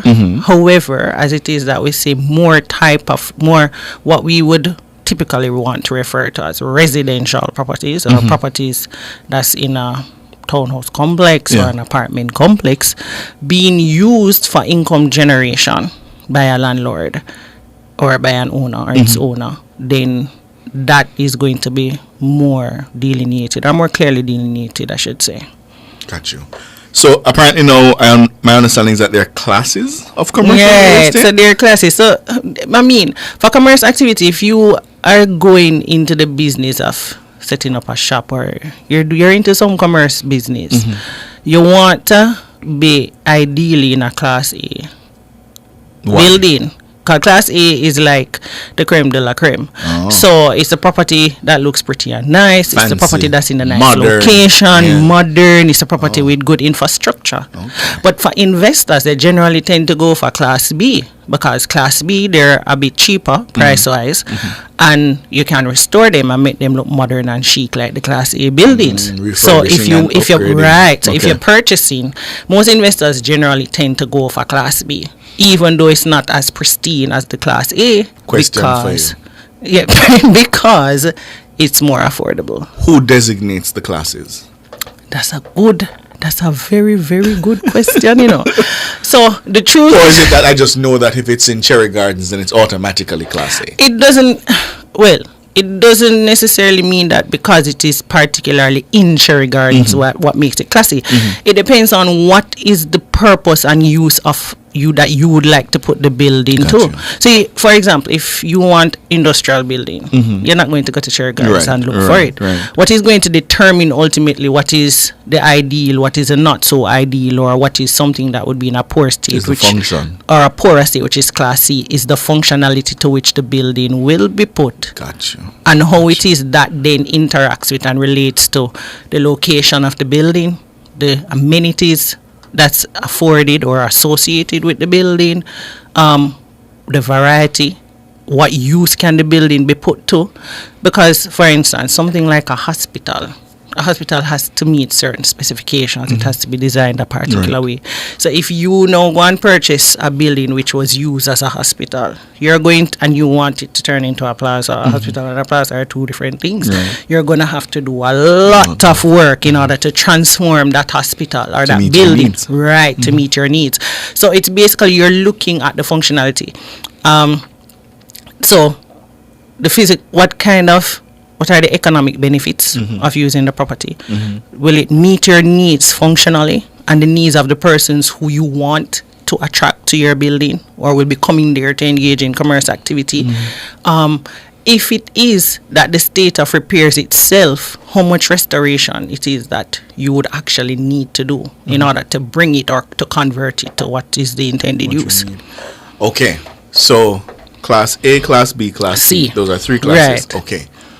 Talk to me now about a commercial lease. All right. So commercial leases are very interesting because they're really into the whole ambit of law. So in the United States or in more developed real estate markets than Jamaica, you would basically see where you have two main types of lease structures for commercial real estate. You have a gross lease, which is basically the tenant who pays the rent to the landlord, and the landlord then pays all the outgoings, so taxes, insurance, whatever it is to maintain and repair the property annually, etc. Okay, so you hand over your rent, your rent, and the landlord takes for everything. Okay. Under that circumstances, though, your rent would normally be high. Because everything is coming out. And that's called a gross lease. Gross lease. Okay. Then you have what's a net lease, and you have different types of net leases now. So the net lease is the opposite of the gross lease. So you pay your rent, And in addition to the rent, you would pay a maintenance amount, which generally that's what we see in Jamaica. Now, the legal part of it now is that it really comes down to what is the negotiation between the landlord and the tenant. Because what are the expenses that the tenant covers versus what the landlord covers is really going to come down to what it is that they agreed, and that's normally documented in a contract. So it might be the case, for instance, in the United States, that someone would pay insurance or property taxes, a tenant, and the landlord has nothing to do with that. Or it might be the case that the landlord pays the insurance aspect of it because he's the owner of the property, but it is the tenant who has to hand over monies with respect to property taxes. So it really depends on what it is that is actually agreed. Okay. All right, so gross lease. And then you also have utility bills too to consider, yeah. All right. I think I know the answer to this, but I'm going to ask it anyhow. Talk to us about some of the ways people can make money from commercial real estate. So if I have a plaza, yeah. So you can, right. So that's direct. That's basically what would be referring to as direct investment. So you basically have the property and you're collecting the rent from the property. So that's straight up. You also have indirect, which you might see less in this side of the world, but you see it more in more developed real estate markets. So we have more direct systems. We tend to have more direct investments taking place. You do have indirect investments as well, because persons can invest in commercial real estate through real estate investment trusts. And just to clarify, let us know what that is now. The real estate investment trust is essentially a company which owns commercial real estate, and it makes its money through the owning and operation and management of commercial real estate.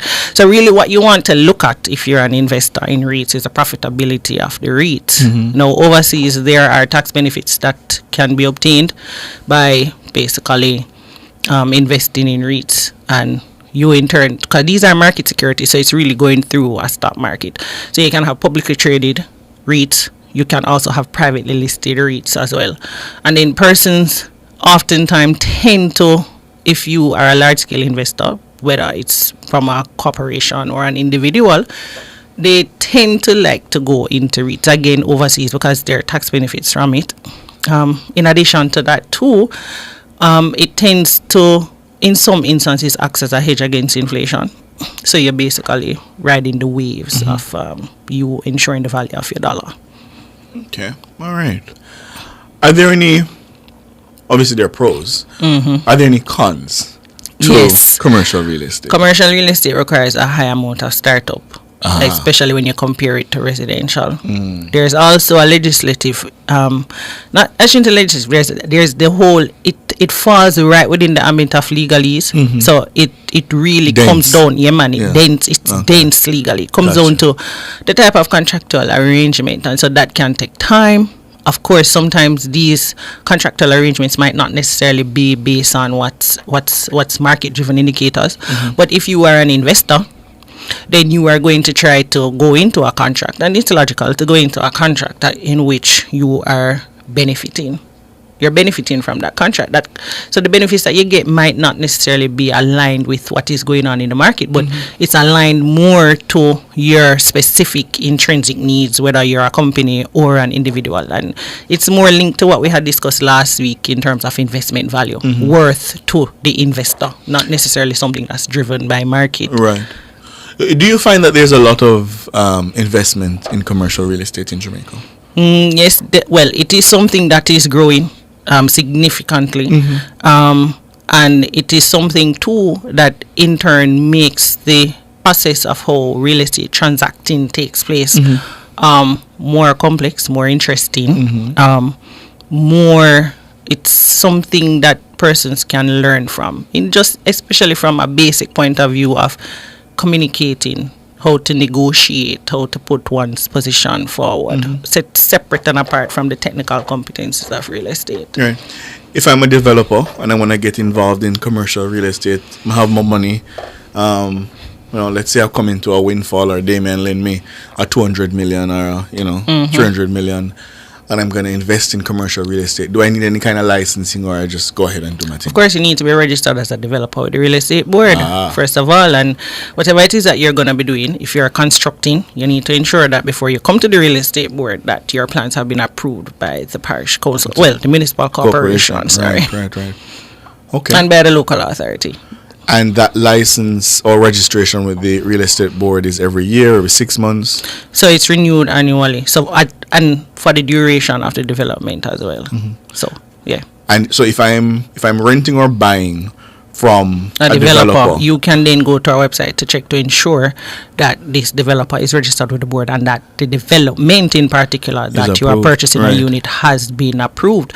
You can also check with the local authority or the municipal corporation to have specific details as to what was approved, because you don't want to be in a situation where you have paid monies under a prepayment contract and then what it is that you have purchased or are purchasing is not what has been approved by the local authority. A lot of people will say, I'm smart, I'm gonna transact some business involving commercial real estate. I can do it by myself. I can do my engagement, get my thing done, sort it out. Yeah? No, I wouldn't advise that. Because as the youngsters say, I'll keep my thing brief. No, I wouldn't advise it because the reality of the situation is that there isn't a law which governs what type of contractual arrangements that you can go into with a developer or any person who is selling the unit. So you want to ensure that the contractual arrangement that you're entering into, that it basically works in your best interest. And at the real estate board too, it's our mandate to ensure the public's interest, especially with development schemes. So by right, when it is that you have entered into a prepayment contract with a developer, at the real estate board we have a copy of those prepayment contracts as well. So it's very important that you ensure that you have entered into a proper negotiation, one that is above board, one that basically looks at your best interests and at the same time is not something that contravenes the law. Fair to say then people probably need a lawyer. No, you need a lawyer. You definitely need a lawyer. For those who may want more information, are they able to contact the Real Estate Training Institute or the board? Yes, to get more information they can contact the Real Estate Training Institute and the Real Estate Board. And as I say, our telephone numbers is 633-1292 or mobile number 350-6761. Or you can just send us an email at info@reb.gov.jm and we will address your query. Let's get those numbers again one more time. So it's 633-1292. 350-6767 and info@reb.gov.jm if you'd like to send us an email. All right. Year is winding down. What can people look forward to or expect in January? All right. From the training we have a institute? pre-licensing salesman course that's starting on January 8th. We're wrapping up registration at this point in time. Today is the last day for persons to register. I just want to thank those persons throughout the year who have supported our courses. We look forward to serving you again in 2024, and we also welcome those persons who would like to become a professional in the real estate industry for 2024. We also have the pre-licensing dealers course, which is expected to start in April of next year. We will also be having a course which begins on March 9th in 2024. That's another pre-licensing course for salesmen. However, this course will be a weekend course. So classes will be on Saturdays and Sundays. And of course, they can call those numbers to get Of course, they further can call details. those numbers to get further details. All right, great. So, Dr. Tina Beal, the principal of the Real Estate Training Institute. She's now our friend, listener. She's our friend now. She's here with us every Wednesday in studio for all things real estate. And I'm looking forward to these conversations in the new year because I learn a little bit. Yeah, and we'll try to ensure that it's aligning to what we're seeing out there in the industry. So that people can so that use people the can be information. aware and use the information. Amazing. So Merry Christmas to everybody, the nationwide family, and to your listeners, and we wish for you a prosperous 2024 as we continue to work together. Merry Christmas. Dr. Tina Beal is the principal of the Real Estate Training Institute, talking to us there about commercial real estate. Yeah? That's been All Things Real Estate.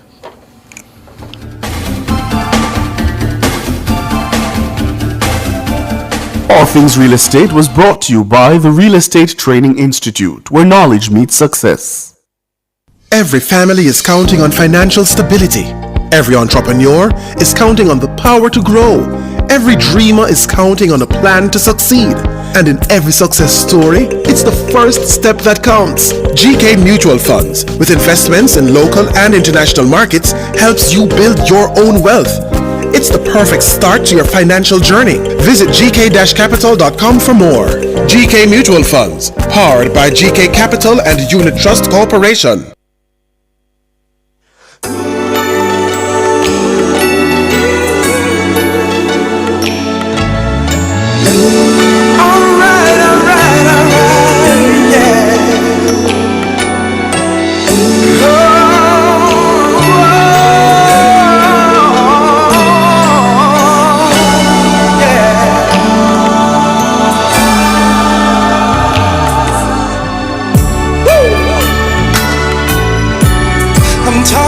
Christmas time, baby. Well, yeah.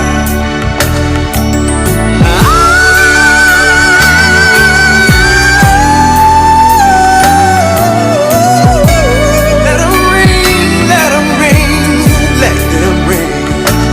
City sidewalks, busy sidewalks, dressed in holiday style. In the air, there's a feeling of Christmas.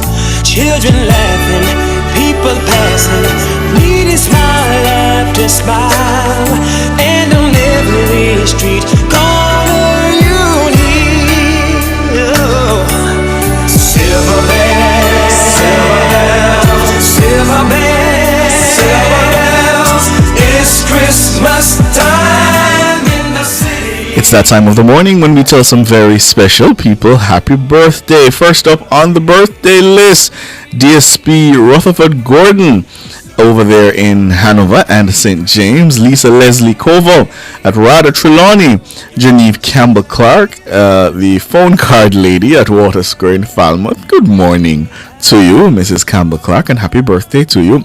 David Brown in Sav, Shane Nunez in Greenville, Manchester, Anne-Marie Reed over there in Delaware, Althea Gibson in Duncan's, Wade Moore in Sav, and happy retirement to DSP Christopher Pedley Bowen of the Trelawney Police Division. These greetings are coming from Sergeant Wayne Wallace. Happy birthday as well to Raymond Spencer Jr., who is a lower sixth form student at Jamaica College. Happy birthday to you, Raymond. And these greetings are coming from your mom, your dad, that's your mom, Joan, your dad, Raymond Sr., and your sister, Dana. Happy birthday to you, Raymond Spencer Jr. Hope you have a good one. Over on Facebook, happy birthday to Noreen Simpson, Sasha Gay Morris, Jones Marcia, or Marcia Jones. Happy birthday to you. Happy birthday as well to Robbie Chin, Damien Dijon Brown, Latoya Tucker, Peter Monroe. Happy birthday. And happy birthday as well to Orville Hall. Yeah, the choreographer, Orville Expressions Hall. He calls himself here on Facebook. Happy birthday, Orville. Hope you have a good one as well. Yeah. I see Leroy Roti sending happy 1 year, 4 months, and 20 days anniversary to YouTubers Carlene Smith and San. That's the time since they've been on this platform. Oh, wow. So apparently the YouTubers check their anniversary on the platform. Right, and I know I see them complaining about who was there from day one versus who wasn't there. Here we go. So, hello and good morning to all the YouTubers. We appreciate all of you. Yeah? So, if it's your birthday, happy birthday. And if it's your anniversary, happy anniversary. In the city.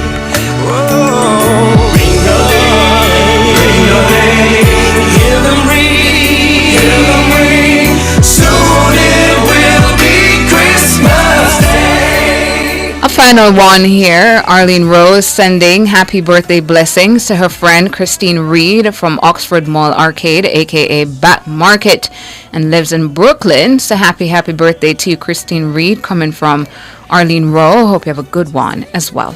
Erica Smith says, happy birthday to my son Antonio Smith. Enjoy your special day. Happy birthday to you, Antonio. And Bally is sending belated birthday greetings to Gina Campbell. Yeah? So, happy birthday belatedly, Gina. That's all the time we have this morning. We're going to leave it there. Michelle McRae Smith, thank you. Jermaine King, thank you. Damian Cunningham, thank you. George Davis, Cara Powell, all who make the show possible, our contributors, our sponsors, and you, our valued listeners. We appreciate you so much. I'm Ricardo Brooks. I'm Tana Thomas. Good morning.